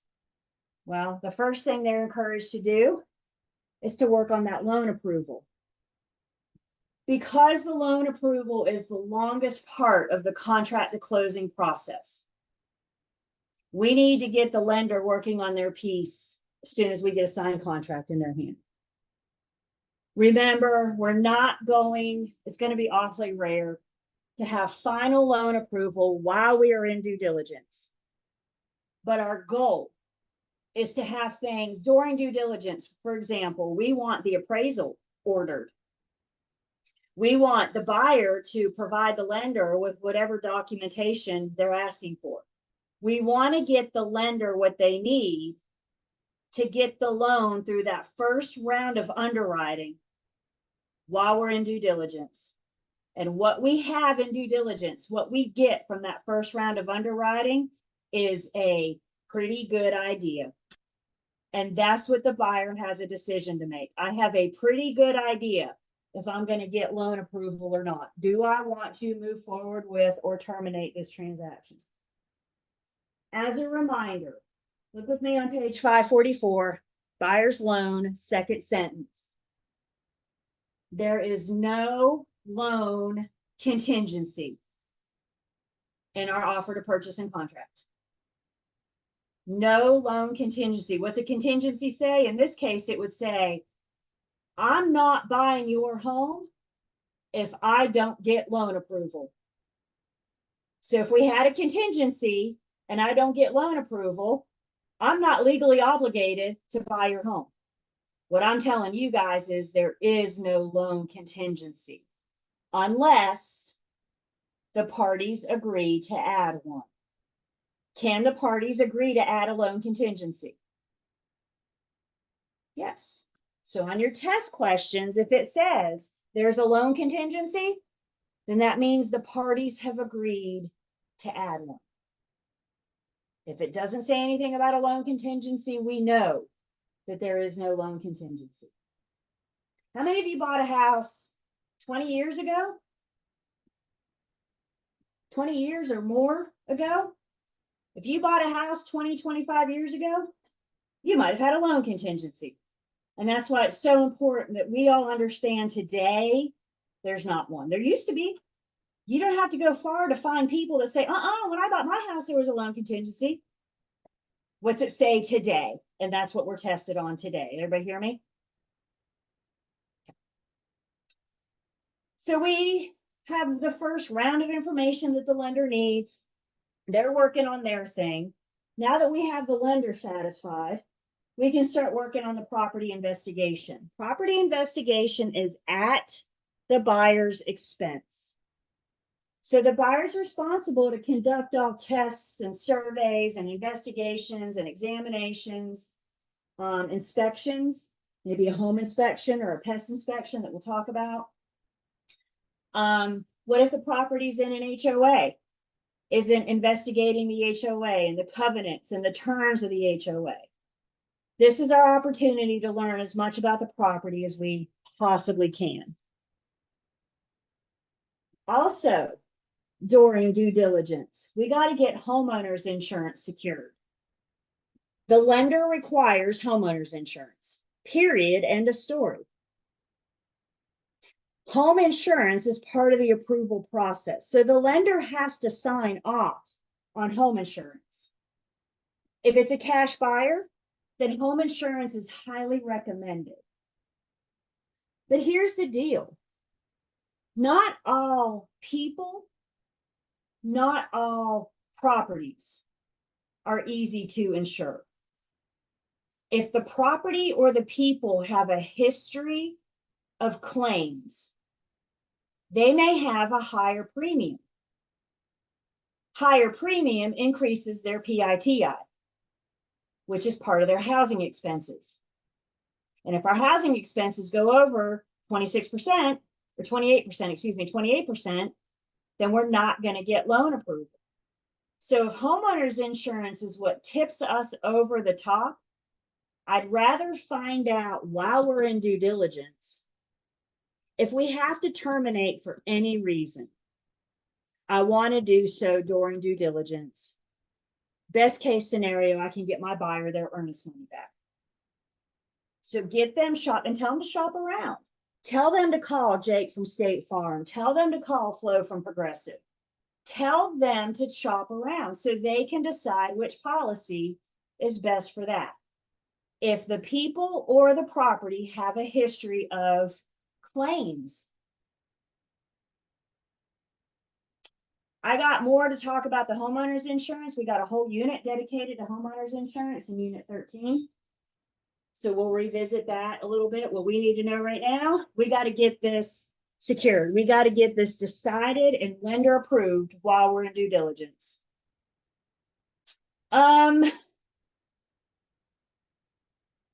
Yeah, let me go back to property investigation for just a second. I apologize. One of the biggest pieces of the property investigation is going to be the home inspection. Now let's understand about the home inspection going into this. The home inspector's job is to go through the home and find problems. Their job is to go through and say, that's broke, that's not working, that's fixed. I tend to think of the home inspector as like our general practitioners. You guys know we go to the doctor once a year for our annual check-in, right? Make sure everything's still okay. And as long as everything's okay, we're good. But what happens if your annual doctor visit raises a flag? What if your doctor finds something in that appointment that causes concern? They're going to refer you to a specialist, right? They're going to refer you to somebody else. So let's think of the home inspector as our general practitioners. If the home inspector finds an issue with electrical, they're not going to tell you how to fix it. They don't know. All they know is that the electrical doesn't work as it should. So what's the recommendation? Talk to an electrician. Problems with plumbing, they're not going to tell you what's up. They're just going to say, the plumbing's not working as it should. Talk to a plumber. Prepare your buyers for this home inspection. It's not odd to get a 50 or 60 page home inspection report. It's nothing to get excited about. Home inspectors like to use lots of pictures. Pictures take up space. The length of the home inspection report doesn't matter. It's what's in the home inspection report. That's what your buyer needs to take into consideration. And like I said, you guys, their job is to go through and point out what's wrong. The home inspector is not going to tell your buyer what a lovely home they're buying. Their job is to go in and find the problem so the buyer has an understanding of what it is that they're getting themselves into. Question about the home warranty, I'm guessing you're asking about. That's something we can negotiate in the contract. And then that might be grounds for renegotiation. So if we find a whole bunch of issues, we may want to renegotiate the home warranty. Just make sure you read your home warranty brochure, because some home warranties won't cover pre-existing conditions. Some home warranties just cover things that break once you buy. Does that make sense? So that absolutely is a point for negotiations, though. So the home inspection, again, we should be doing that early in due diligence, because if your buyer wants to talk to the electrician, we want to get the electrician out while we're still in due diligence. We're trying to get all of the buyer's questions answered about the property while we're still in due diligence. Okay, so we talked about insurance. Appraisal. The appraisal is the lender's property. The lender is the one that requires the appraisal. Again, if it's a cash buyer, they may not get an appraisal. If they want one, they can, but appraisal is going to be required when the lender's involved. The appraisal is the lender's property. They let the buyer pay for it, but the appraisal is for the lender to determine their loan to value ratio. And remember, they decide value is the sales price or the appraised amount, whichever is less. So the lender requires the appraisal to help them know how much to issue the loan. Surveys, we talked about that back in Unit 4. Definitely want to do that during due diligence. Not only will the survey identify property lines, but it'll also identify any possible encroachments, if there's any easements. Again, the buyer's learning, they're investigating to learn about the property and see if there's things we can address now or things that might come up after closing. So with the survey, is the property on an on-site septic system? If so, do we want to have that inspected? The buyer can have the on-site septic system inspected to make sure that it's in good working order. Hopefully we have a permit that we can kind of see, especially something like the number of bedrooms. You guys may remember that the septic system will tell me how many bedrooms the capacity of this septic system will allow. You guys remember how many human heartbeats per bedroom we said? Yeah, 2. So again, it's not just bathroom water, it's all water leaving the house. And that's what we're trying to determine is what's the occupancy of this tank. The buyer may want to have that inspected as part of their due diligence. Wood destroying insect report is what we refer to in the biz as the pest inspection. You guys have heard me talk about the pest inspection, but technically it's a wood destroying insect report. The pest inspection doesn't look for all pests. It just looks for ones that destroy wood. Termites, carpenter bees, powder post beetles, whether or not they're there or the evidence of them being there. Termites build tunnels. Carpenter bees drill holes, right? There's proof, there's evidence that they've been there. What about other pests? If the home inspector finds evidence of other pests, they will report it. They will let the homeowner know. Droppings, for example, evidence of other bugs being there. But specifically, the wood destroying insect report is the pest report. I got a sample pest inspection on page 547. Just as a sample, so we can kind of see what it looks like. And you see number 3 there about halfway down. The inspection revealed visible evidence of termites, powder post beetles, old house borers, carpenter bees, etc. Not necessarily looking for the little buggers themselves, but evidence that they have been there.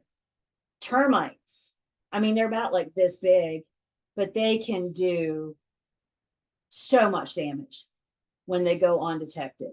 Those little buggers can do so much damage.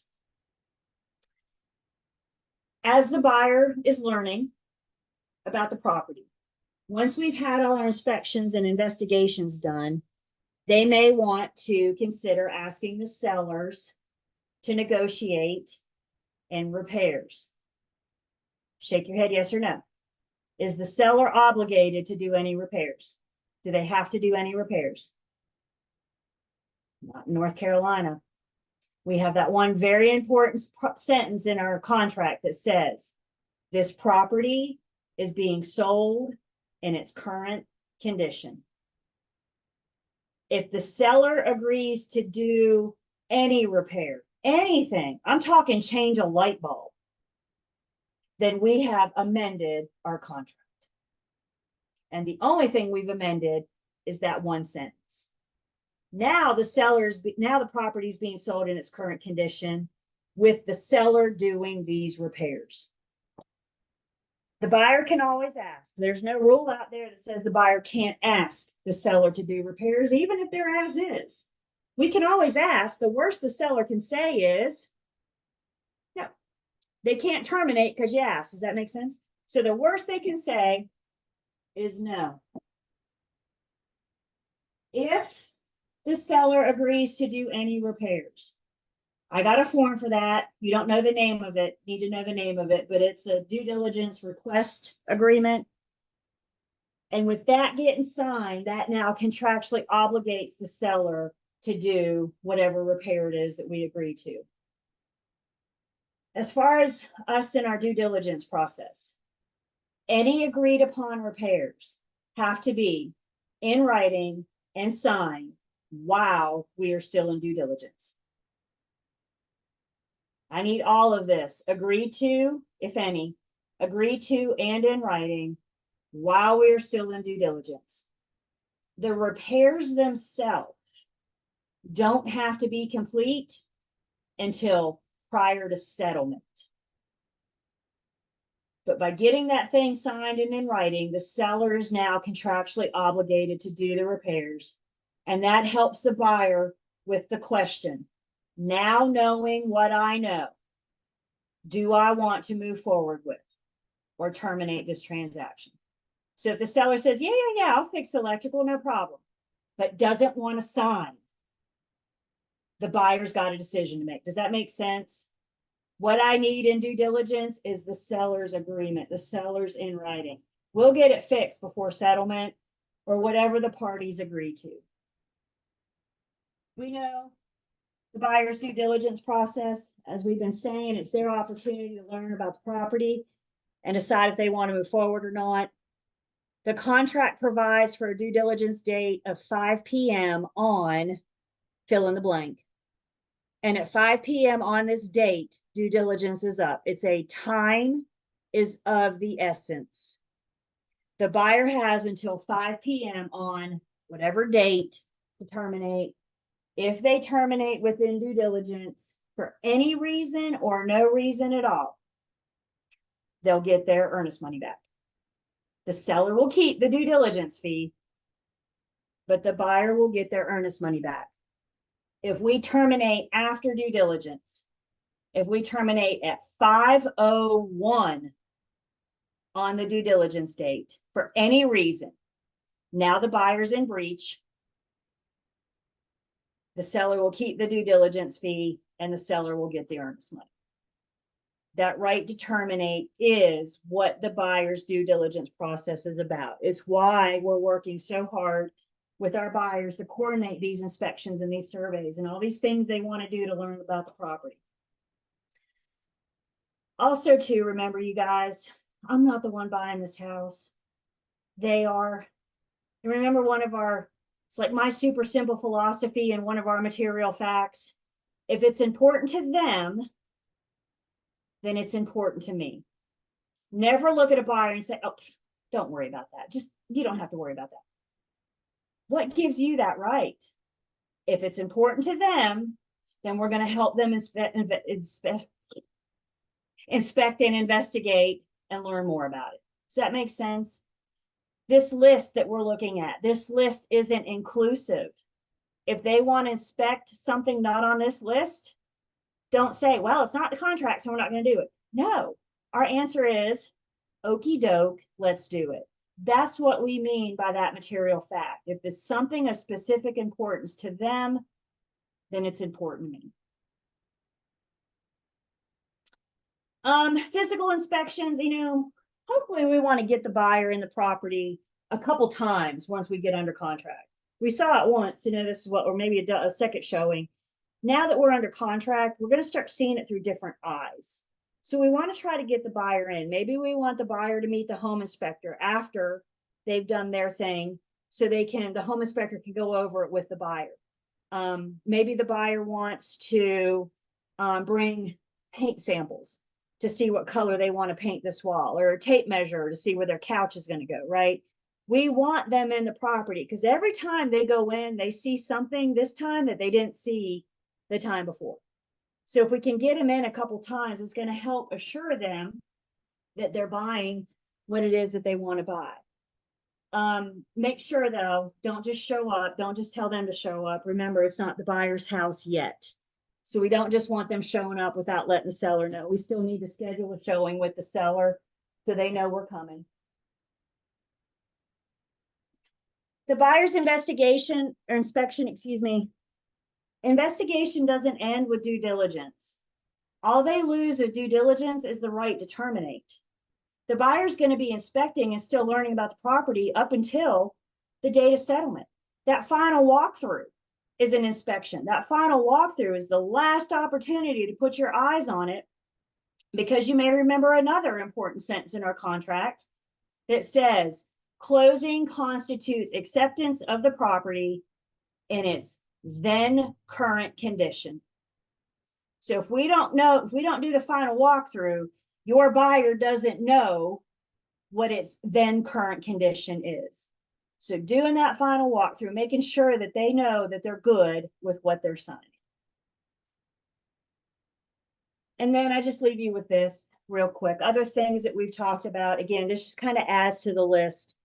If it's important to your buyer, if they have a concern about mold, let's get a mold expert in here. Let's get a well water tested, if we're not sure about streets. So just remember, the contract it helps us out by giving us a list of things that the buyer should consider inspecting during their due diligence process.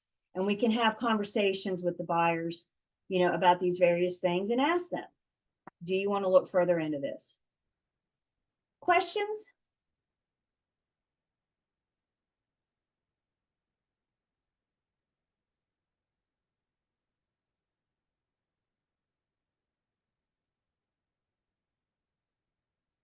Let's take our last break. We'll come back. We're getting closer and closer to closing.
So we're going to plug away just a little bit more at 21. And then, like I said, before we leave today, we're going to talk about what you guys can do to get yourselves ready for the math on Thursday. So I want to make sure we do that. But don't let me forget to take attendance. Some of you I'm seeing ceilings, not you.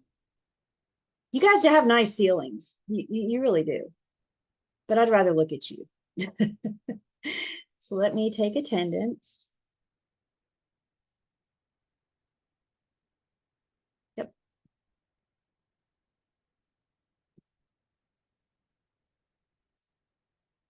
Questions on the buyer's side of the due diligence of the process, the contract to closing process, I should say. And again, we've not made it past due diligence yet, but this is such a big part of it for the buyer. And remember, we're the one helping to coordinate this. We're the one that's helping them. You know, buyers aren't keeping up with their due diligence date. They're relying on us too. They're not keeping up with these things. That's why they have us. This is where we start to really earn our money when we're working with buyers, earn our keep, if you will.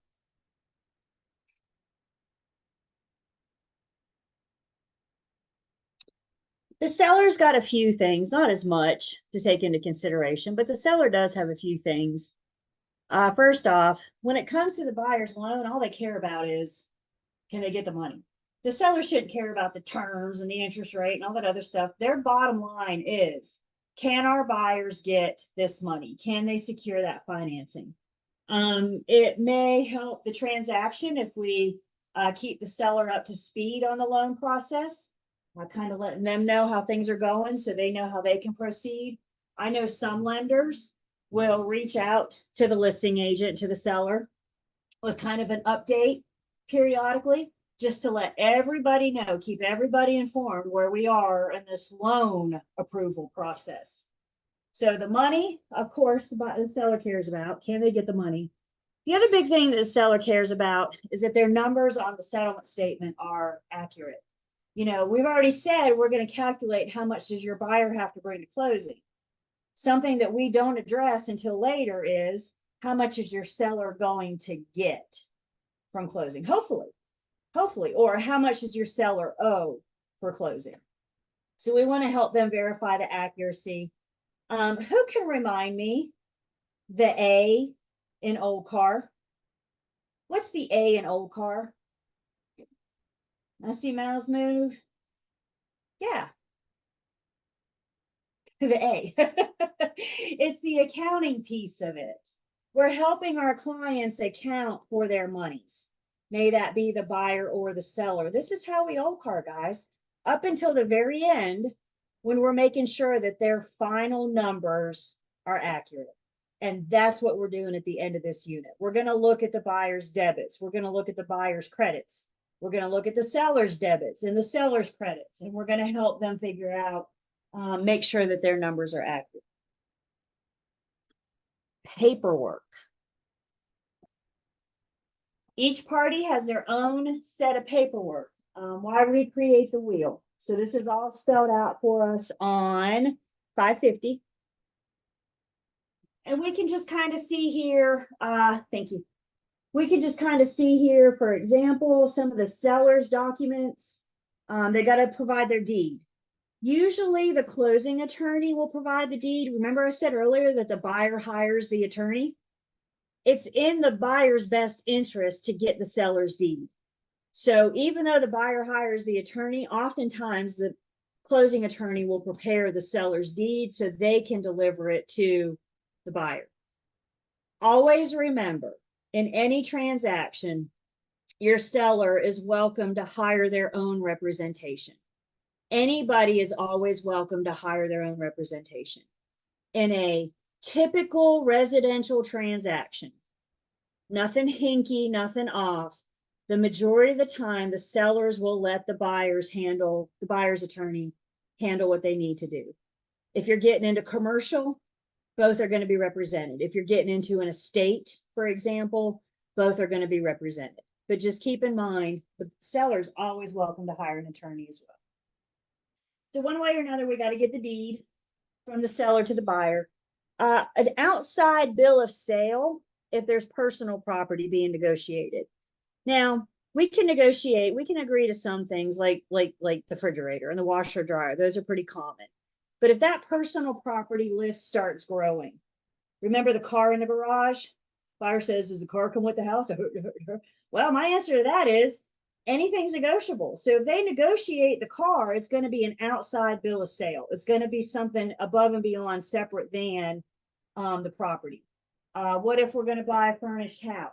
We're buying the property and the stuff. So this outside bill of sale is for any personal property that's being negotiated. By the way, this is really exciting, but last July, the forms committee gave us a form for an outside bill of sale.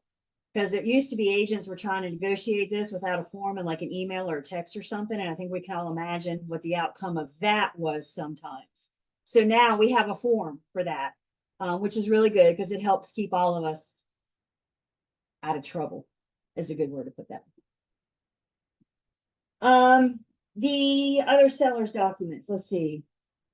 Leases and related documents. So if we got a current lease in place, the buyer's going to buy honoring that existing lease and tenant. So we need to get all that documentation, paperwork that affects the lease from the seller to the buyer. The seller's got to pay off their balances. So we need their final loan payoff. Most attorneys will contact the seller's lender to get that final payoff.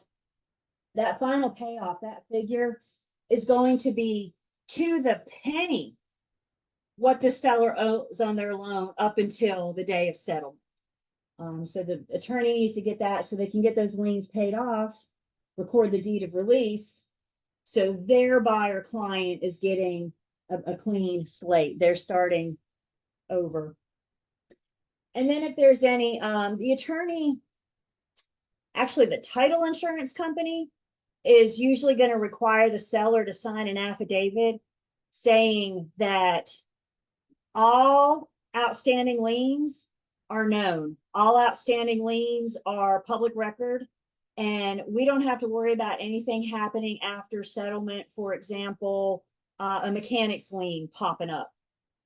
So the seller wants to sign something. The title insurance company is going to have the seller sign something saying, we don't have to worry about mechanics liens. You guys remember they have 120 days after the work is complete to file the lien. We also remember that that's a specific lien that attaches to the property. So the seller says, yeah, I agree. I'll do electrical work. No problem. Where do I sign? They have the electrical work done. They don't pay the mechanic. We go to closing. Mechanic files a lien. Your buyer has a brand new lien on the brand new home that they didn't know about. Everybody with me?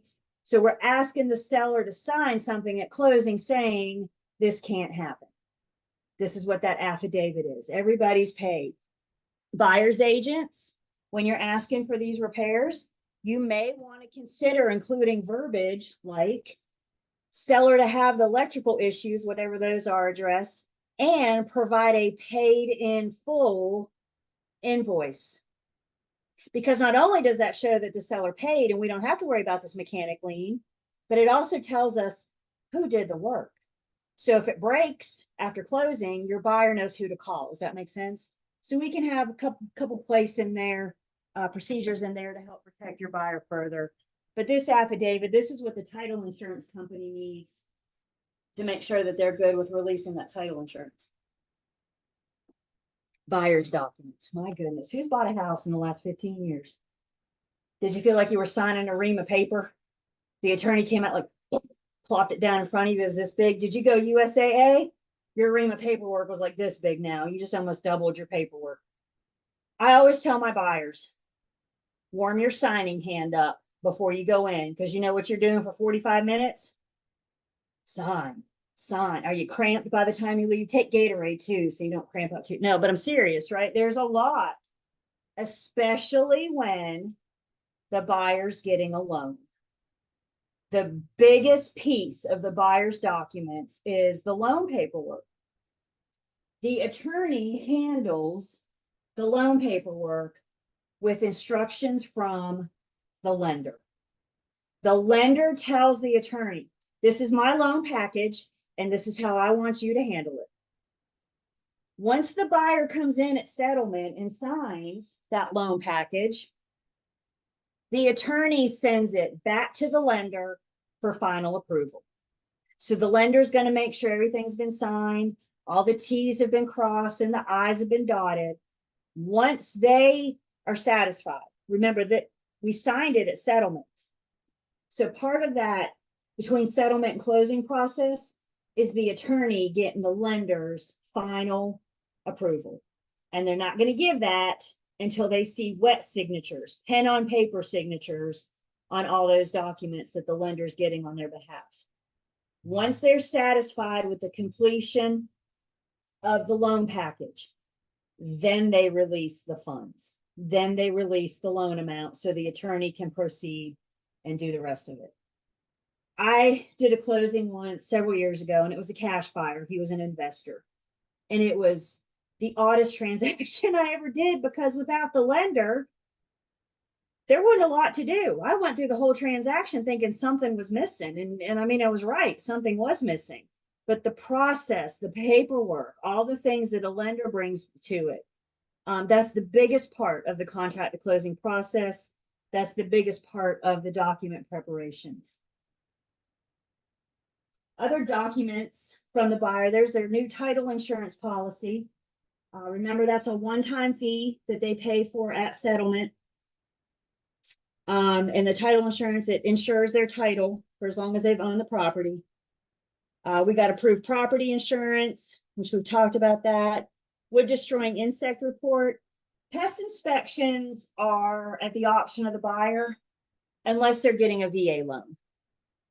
The VA does require a pest inspection. The VA very rarely allows the buyer to pay for it, but they do require it. So the VA, that's going to be part of the loan package. And then the property survey. Lenders aren't requiring surveys much anymore, but if they do, then the buyer will have to have one as part of their loan package.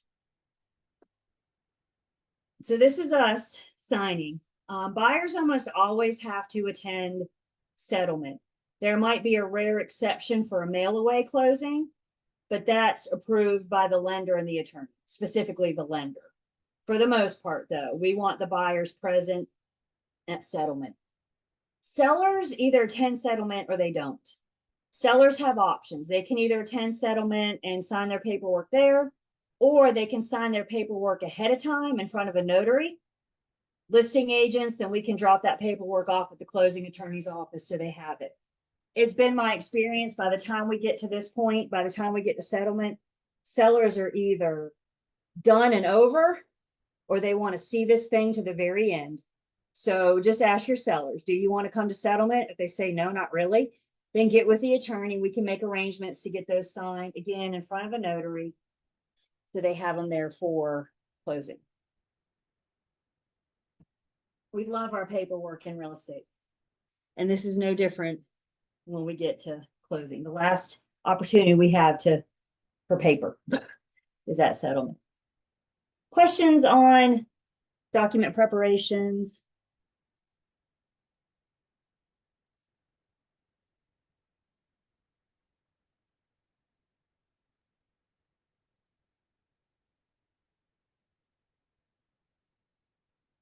Another thing that's happening, again, the attorney's process, the title procedures. When we go, this is a kind of a review from Unit 5. When we go under contract, buyer's agents, we send a copy of the contract to the lender, and then we send a copy of the contract to the attorney, get settlement on the books, that kind of thing. One thing the attorney's going to do shortly after they get the contract is their preliminary title search. So they're going to go ahead and search the title records, hopefully, while we're still in due diligence.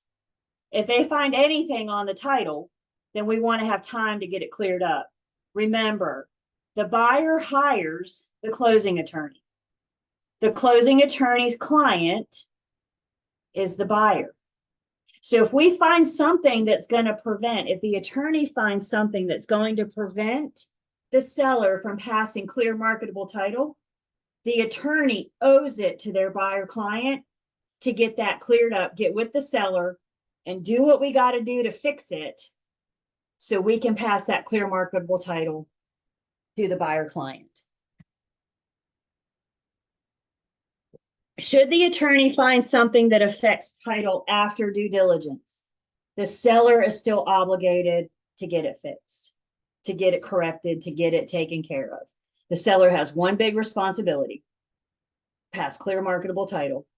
And that responsibility is on day one of the contract, and that responsibility is through the very end. So at any time something comes up on the title on behalf of the buyer, the attorney will get with the seller. We go to settlement. Everybody goes to settlement, everybody signs.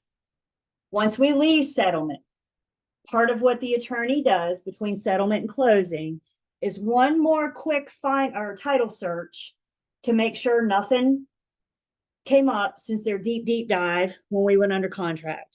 So they'll do one more quick title search to make sure there's nothing there. And after that quick title search, the attorney offers their final opinion to the title insurance company. Title insurance doesn't release the policy until we have the final opinion from the attorney. If the attorney can't give final opinion, title insurance isn't going to release the policy, and we probably won't be passing clear marketable title at this point. So that title commitment from the title insurance company, again, that's that period between settlement and closing that you and I are not in. And then, like we said earlier, title insurance is going to require the seller that affidavit saying, you don't have to worry about, for example, mechanics liens coming up on the property after closing, because they're signing this affidavit saying this isn't going to happen. What if? What if the seller lies and after closing it happens and we have a mechanics lien hit that was from the previous owner? Remember, title insurance covers the current owner from errors of the past. So if that mechanics lien gets away from us and the seller lies and signs it anyway and says, yeah, this isn't going to happen, title insurance has the right to go after the former owner to get it cleared up because they signed saying it wasn't going to happen. They lied. And so title insurance will go after them to get it straightened out.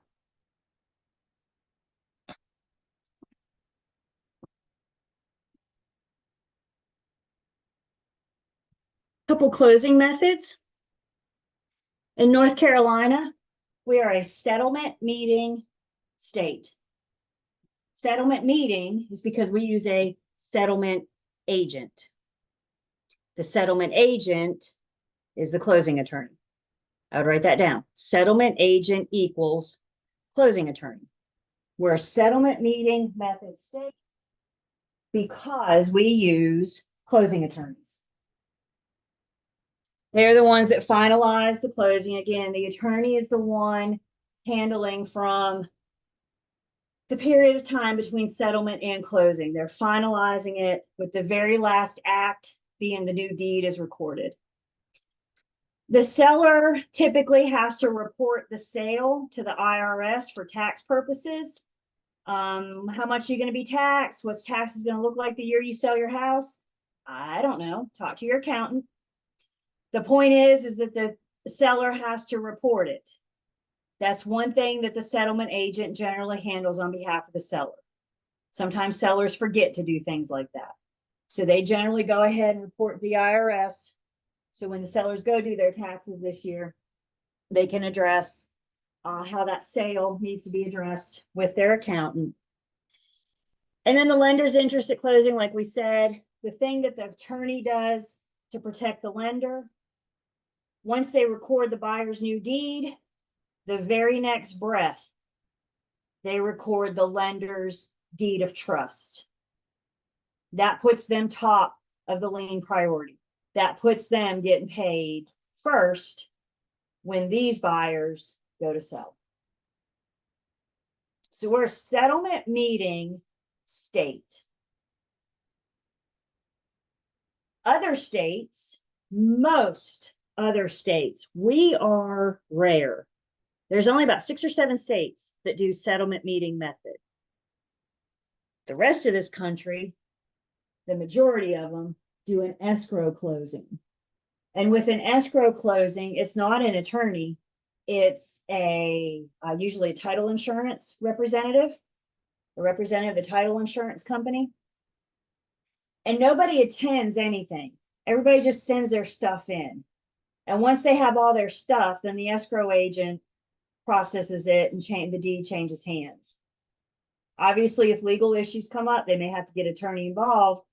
But for the most part, on a typical transaction, attorneys may not touch an escrow closing state.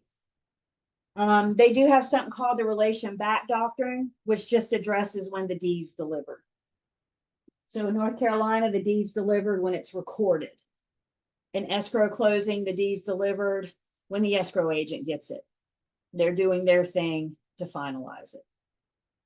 Why is this important to us? Kind of, sort of, not really, but I will say this. I've worked with several buyers over the years that have moved here from another state. And I will never forget the first buyer that looked at me and said, "Do we have to hire an attorney?" And me, not knowing any different than North Carolina, I didn't know this was a thing in other states, right? And I'm like, well, yeah, why would you not hire an attorney? You're buying a house. Well, if you're coming from another state, that might be a different concept to you. Whoops, now I know, right? But the answer to that question is, if the property is located in the state of North Carolina, then yes, you have to hire an attorney because we are a settlement meeting state. Questions?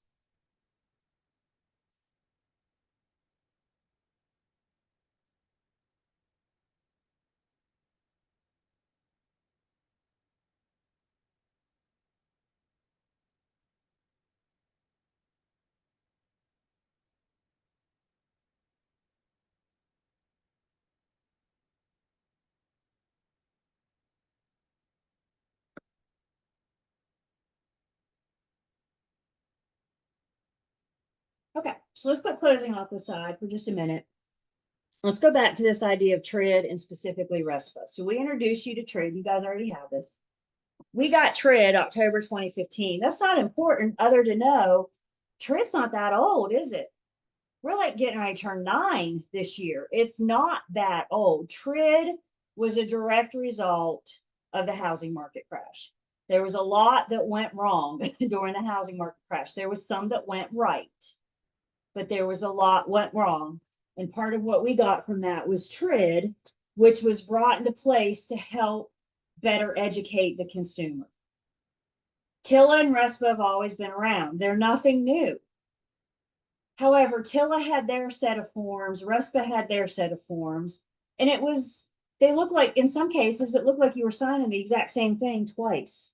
And it was confusing to consumers. Like, didn't I just sign this? Well, yeah, but that was for TRID. Now you got to sign it again for RESPA. You thought, well, gosh, that's silly. So you know what TRID did? TRID agreed with us. And they said, that's silly. Let's eliminate this duplicate content. Let's just have one form from TRID. The consumers are gonna know that better. They're gonna better understand that. Nice picture for us on 554.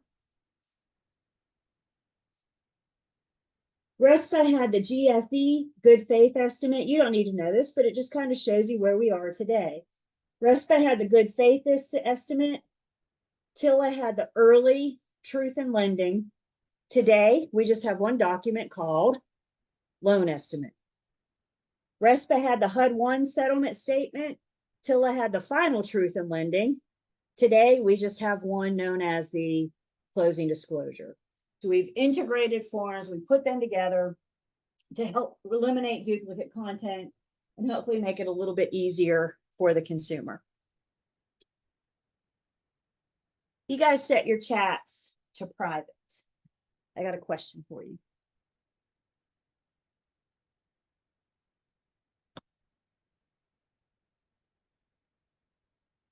A little earlier today, we talked about TILA, and we said TILA was also known as regulation. What? TILA is also known as regulation.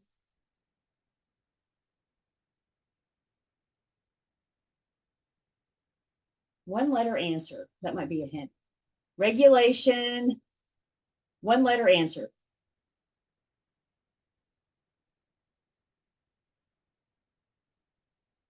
TILA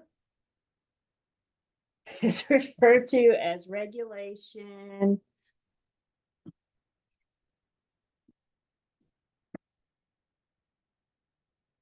Van? TILA is also known as Regulation Z. TILA is also known as Regulation Z. RESPA is also known as Regulation X. We need to know this. TILA is Z, RESPA is X. These look like good candidates for flashcards, if you ask me. RESPA also works to protect the consumer. It's part of TRID. Remember, when we see RESPA, what we really want to see, what we really always go with your first instinct, right? What we really want to see is the word settlement. TILA tells the consumer the cost to get the loan. RESPA tells the cost to close. The two together tell the consumers their costs. So RESPA, Consumer Financial Protection Bureau, their whole point, it's in the name, is to protect the consumers. RESPA applies to all residential loans for 1 to 4 dwellings. If you're buying a 5-unit building, RESPA is not around. If you're getting a commercial loan, RESPA is not around. RESPA, or TRID specifically, is only around for residential 1 to 4 dwellings. If it's a cash buyer, there is no lender. If there's no lender, the rule is there are no rules. There is no TRID because this only applies when we're dealing with lenders, specifically for residential 1 to 4 units.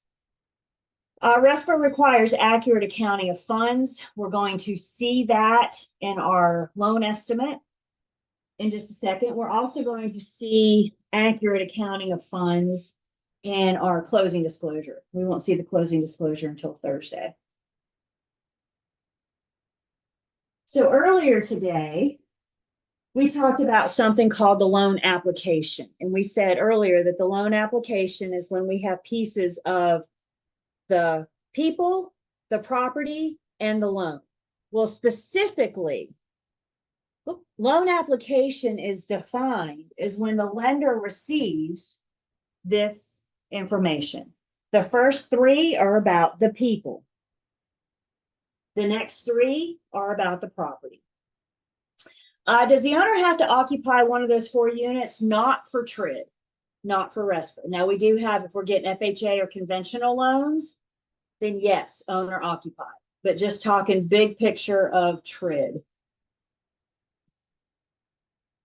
So the first 3, in order for the lender to have the loan application, we need the legal name of the borrowers, their gross income, social security number. Again, we can get the people so far, but we can't start the loan application until we have the contract. The contract gives us the property address, estimated property value, and the amount of the loan information. Once the lender has these 6 pieces, that's when they can start the formal loan application. And this is when RESPA kicks in. RESPA starts in and starts protecting the consumer. And one way they protect the consumer is RESPA requires the lender within 3 days of loan application to provide the lender with a know before you owe booklet that kind of walks through the home buying process, what to expect when you're a homeowner, how does this loan affect you for the next 30 years, etc. And also within 3 days of loan application, the lender is required to send the borrower a loan estimate. We'll look at a sample in just a second. The Know Before You Owe booklet. I'll share. My husband and I bought this house in 2020. As a director, I mean, our little condo got a lot smaller when the pandemic hit. So I needed elbow room. So we bought a house. And it was really interesting for me because I got to go through it with 2 hats. I got to go through as a buyer's agent, which I'm familiar with, but I also got to go through it as a buyer. And the lender that we use, most lenders these days have like this software that tells them when you view something, when you sign something, when you've accessed your account. The best way I know to explain the software, let's go back to our medical profession. You get an email from your doctor and it might say, you have a new note, log in to read your new note. They're not going to send you the note in the email. They're going to make you require to log in the software to see the note, see the message, see your test results. And that's a very similar thing that we're dealing with a lot of lenders these days. So the buyer has to, or the lender has to prove that they've sent this stuff within 3 days of loan application. And one way they can prove that is through that software. Again, buyer's agents, communicate with your buyers. Let them know that they're going to get emails from the lender throughout the process. And one of those emails, or two of those emails actually, are going to be within 3 days of loan application. We need them to be on the lookout for their Know Before You Owe booklet and their loan estimate, so we can have those dates in line so the lender can move forward. So again, just the importance of making sure that our buyers are getting the lender what they need because of some of these deadlines, like TRID, for example. Understand the loan estimate is an estimate. This is within 3 days of loan application. Y'all, we just found a house and went under contract not that long ago. So we just got started in this process. The estimate is telling the buyers an idea. It's not giving them exact. Some of these costs can and will change between now and closing. To protect the consumer, TRID has put limits on what can change of the loan estimate and how much can change. We know these things aren't going to be dead accurate. It's an estimate, but we want them to be close so the borrower can rely on it. So TRID says, okay, you issue this loan estimate and we got to give you tolerance limits. What can we expect to change from the loan estimate to the final numbers? Things that cannot change are what the lender said they were going to charge. Remember that loan origination fee? If they said they're going to charge 1% at the time of loan application, then that's all they can charge. They can't go back and change that. Now remember, the loan origination fee is an amount of the sales price. So if we renegotiate the sales price, the lender charges are going to change. The amount will change. The percentage cannot. Does that make sense? So if they say 1%, then by golly, you are locked in at 1%. We cannot have any lender changes. There's a 10% limit. There are certain things that cannot increase by more than 10%. These are things that the lender provides for the borrower. For example, the borrower cannot shop around for the appraiser. The lender decides what appraiser we're going to use. The lender has a pool of appraisals, and when they need one, they pull one, and the next available one goes. It's supposed to be random select and random generated. Because the buyer cannot shop for the appraiser, we have to put a 10% tolerance on. The lender decides which appraiser to use. Anything that increases more than 10% would break these tolerance limits. And then an unlimited tolerance fees out of the lender's control. These are things like the home inspector, surveyor, pest inspector, those things. What we're getting here is an estimate. Now, let me tell you about this estimate. Anytime those numbers come down, that's not a problem. This is good news to the buyer. If I tell you your home inspection is going to be $800 and it's only $700, isn't that good news? I just saved you $100, right? If I tell you 800 and it's going to be $900, you got to come up with an extra $100. So anytime those numbers go down, it's okay. The problem is when those numbers go up. So lenders tend to overestimate to cover any shortage. Wouldn't you rather be told you got to bring 20,000 to closing and then find out at the end you only have to bring 18? That's good news. And that's what we're hoping for. If I tell you 20 and then we get to the end and I say, haha, just kidding, I need you to come up with 25. Now we have a problem. Can your buyer come up with that difference? I don't know. This is the point of the loan estimate within 3 days of the application, is to make sure they're good with these numbers. And anytime they go down, it's okay.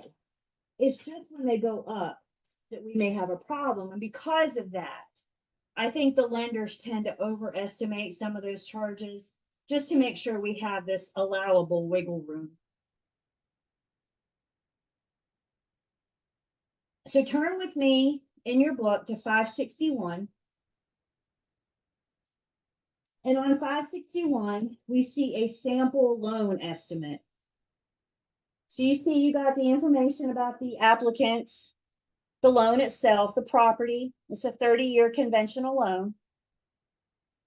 I got a loan amount of 162,000. Can this increase after closing? Yes or no? There's our interest rate. There's your monthly principal and interest, your monthly debt service estimate. Will you have a prepayment penalty? Will you have a balloon penalty? You guys see this? And it's pretty clear. Yes or no. It doesn't say maybe or it depends. It says yes or no. It's pretty clear to the consumer to help them understand the terms of their loan. A little bit further, your projected payments. We may not know exactly how much insurance is yet.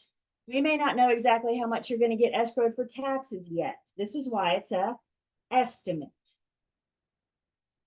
Then at the very bottom, we have your estimated closing costs and then your estimated cash to close. I am telling this buyer 3 days within loan application, if you want to buy this house, it's estimated you're going to have to bring $16,054 with you on to settlement.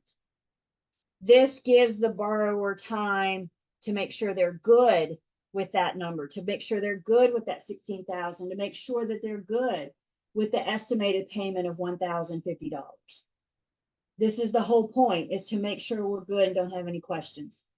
I mentioned this the other day, and it still just blows my mind to talk about this.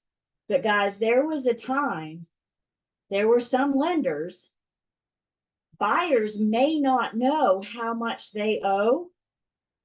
They may not know how much money they need to buy this house until they were sitting at the closing attorney's table, until they were at settlement. Did that just send a little bit of panic in you? Did your heart just flutter? You're taking on a $1,050 a month obligation for the next 30 years.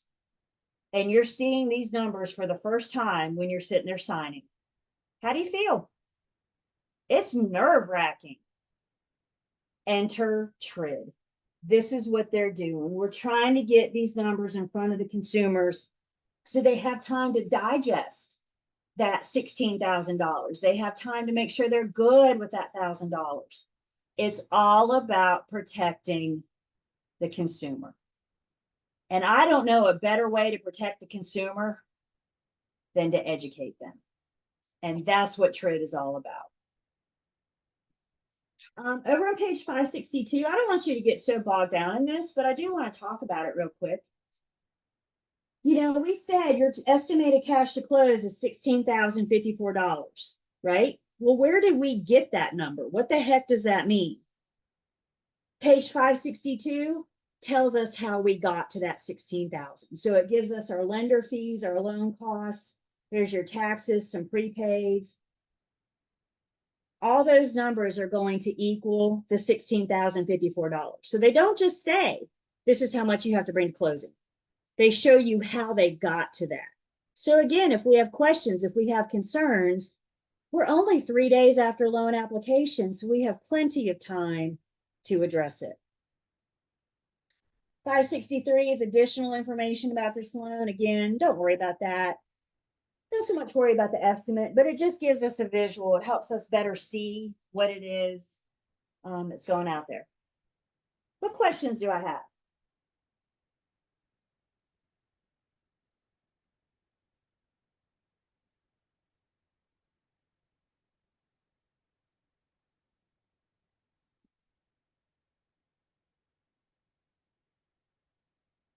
Okay, so what does Thursday look like? Loan amount points is the same as discount points. I'm gonna say I'm not sure about that. Let's just stick with what we know about discount points. Thursday. We've talked about the loan estimate. Now we're going to fast forward when we come together on Thursday and we're going to look at the closing disclosure. And that's going to get us ready for this math that we're getting ready to do in Unit 21. I also got a little bit more to talk about with RESPA, so we'll definitely address that. But the big thing, the big star on Thursday is going to be the how much does your buyer have to bring to closing? And I'm telling you guys, if you can be prepared, it's going to make Thursday a lot easier to digest. So I want everybody to look with me on page 587 and 588. 587 and 588. And these tell us things that are going to be debits to the seller and credits to the seller, things that are going to be debits to the buyer and credits to the buyer. Everybody see that? Those little charts, those little tables we have, 587 and 588. So 587 talks about proration. We're going to take a shared expense and we're going to prorate it. We're going to make it fair between the parties. An example of a shared expense might be this year's property taxes or this month's HOA dues. So we're going to talk about prorating, how we know if it's a debit to one party and a credit to the other. There's some double entry items. Double entry meaning they're going to show up how many times? They're going to show up twice, one for the buyer and one for the seller. Specifically, the double entry items we're going to talk about is the sales price and the due diligence fee. What happens to those double entry items? And then on 588, we got single entry items for the seller and single entry items for the buyer. Now we're going to talk about these and we'll, make sure we good, but I call 587 and 588 like our formula for doing these. How much does your buyer have to bring to closing? I know I keep saying that. So why are we talking about seller debt? Well, I wouldn't put it past them to put, excise tax in the problem. But who pays excise tax? Seller. So what are you going to do with that when you're figuring out how much the buyer has to bring to closing? Nothing. There's your distractor. So we got to know the seller stuff to know the distractors. Does this make sense? This is the fun things they like to do to you guys. So we got to know the seller's debits and credits so we know not to apply that to the buyer. Again, we're going to break all this down on Thursday. I really do believe that it's helpful for you guys. You can give yourself an advantage. Maybe even take a picture of these 2 pages. So when you're out and about, when you're sitting at the drive-through or the school pickup line, you can look at them then and not have to haul around your book. Are you guys hauling that book around everywhere you go? I know that's you getting your workout though, right? So you're there. But that's where we're heading on Thursday. Again, that how much does the buyer have to bring to closing? After that, the next unit is 17. We may or may not get started on Thursday. Quite frankly, it just depends on how it goes. But if you're looking ahead, the next unit is 17. That's our appraisers unit. So in unit 17, we get to put our appraiser's hat on. Questions?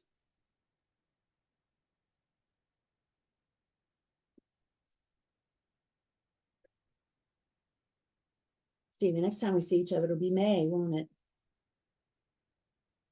Say goodbye to April today. Unbelievable.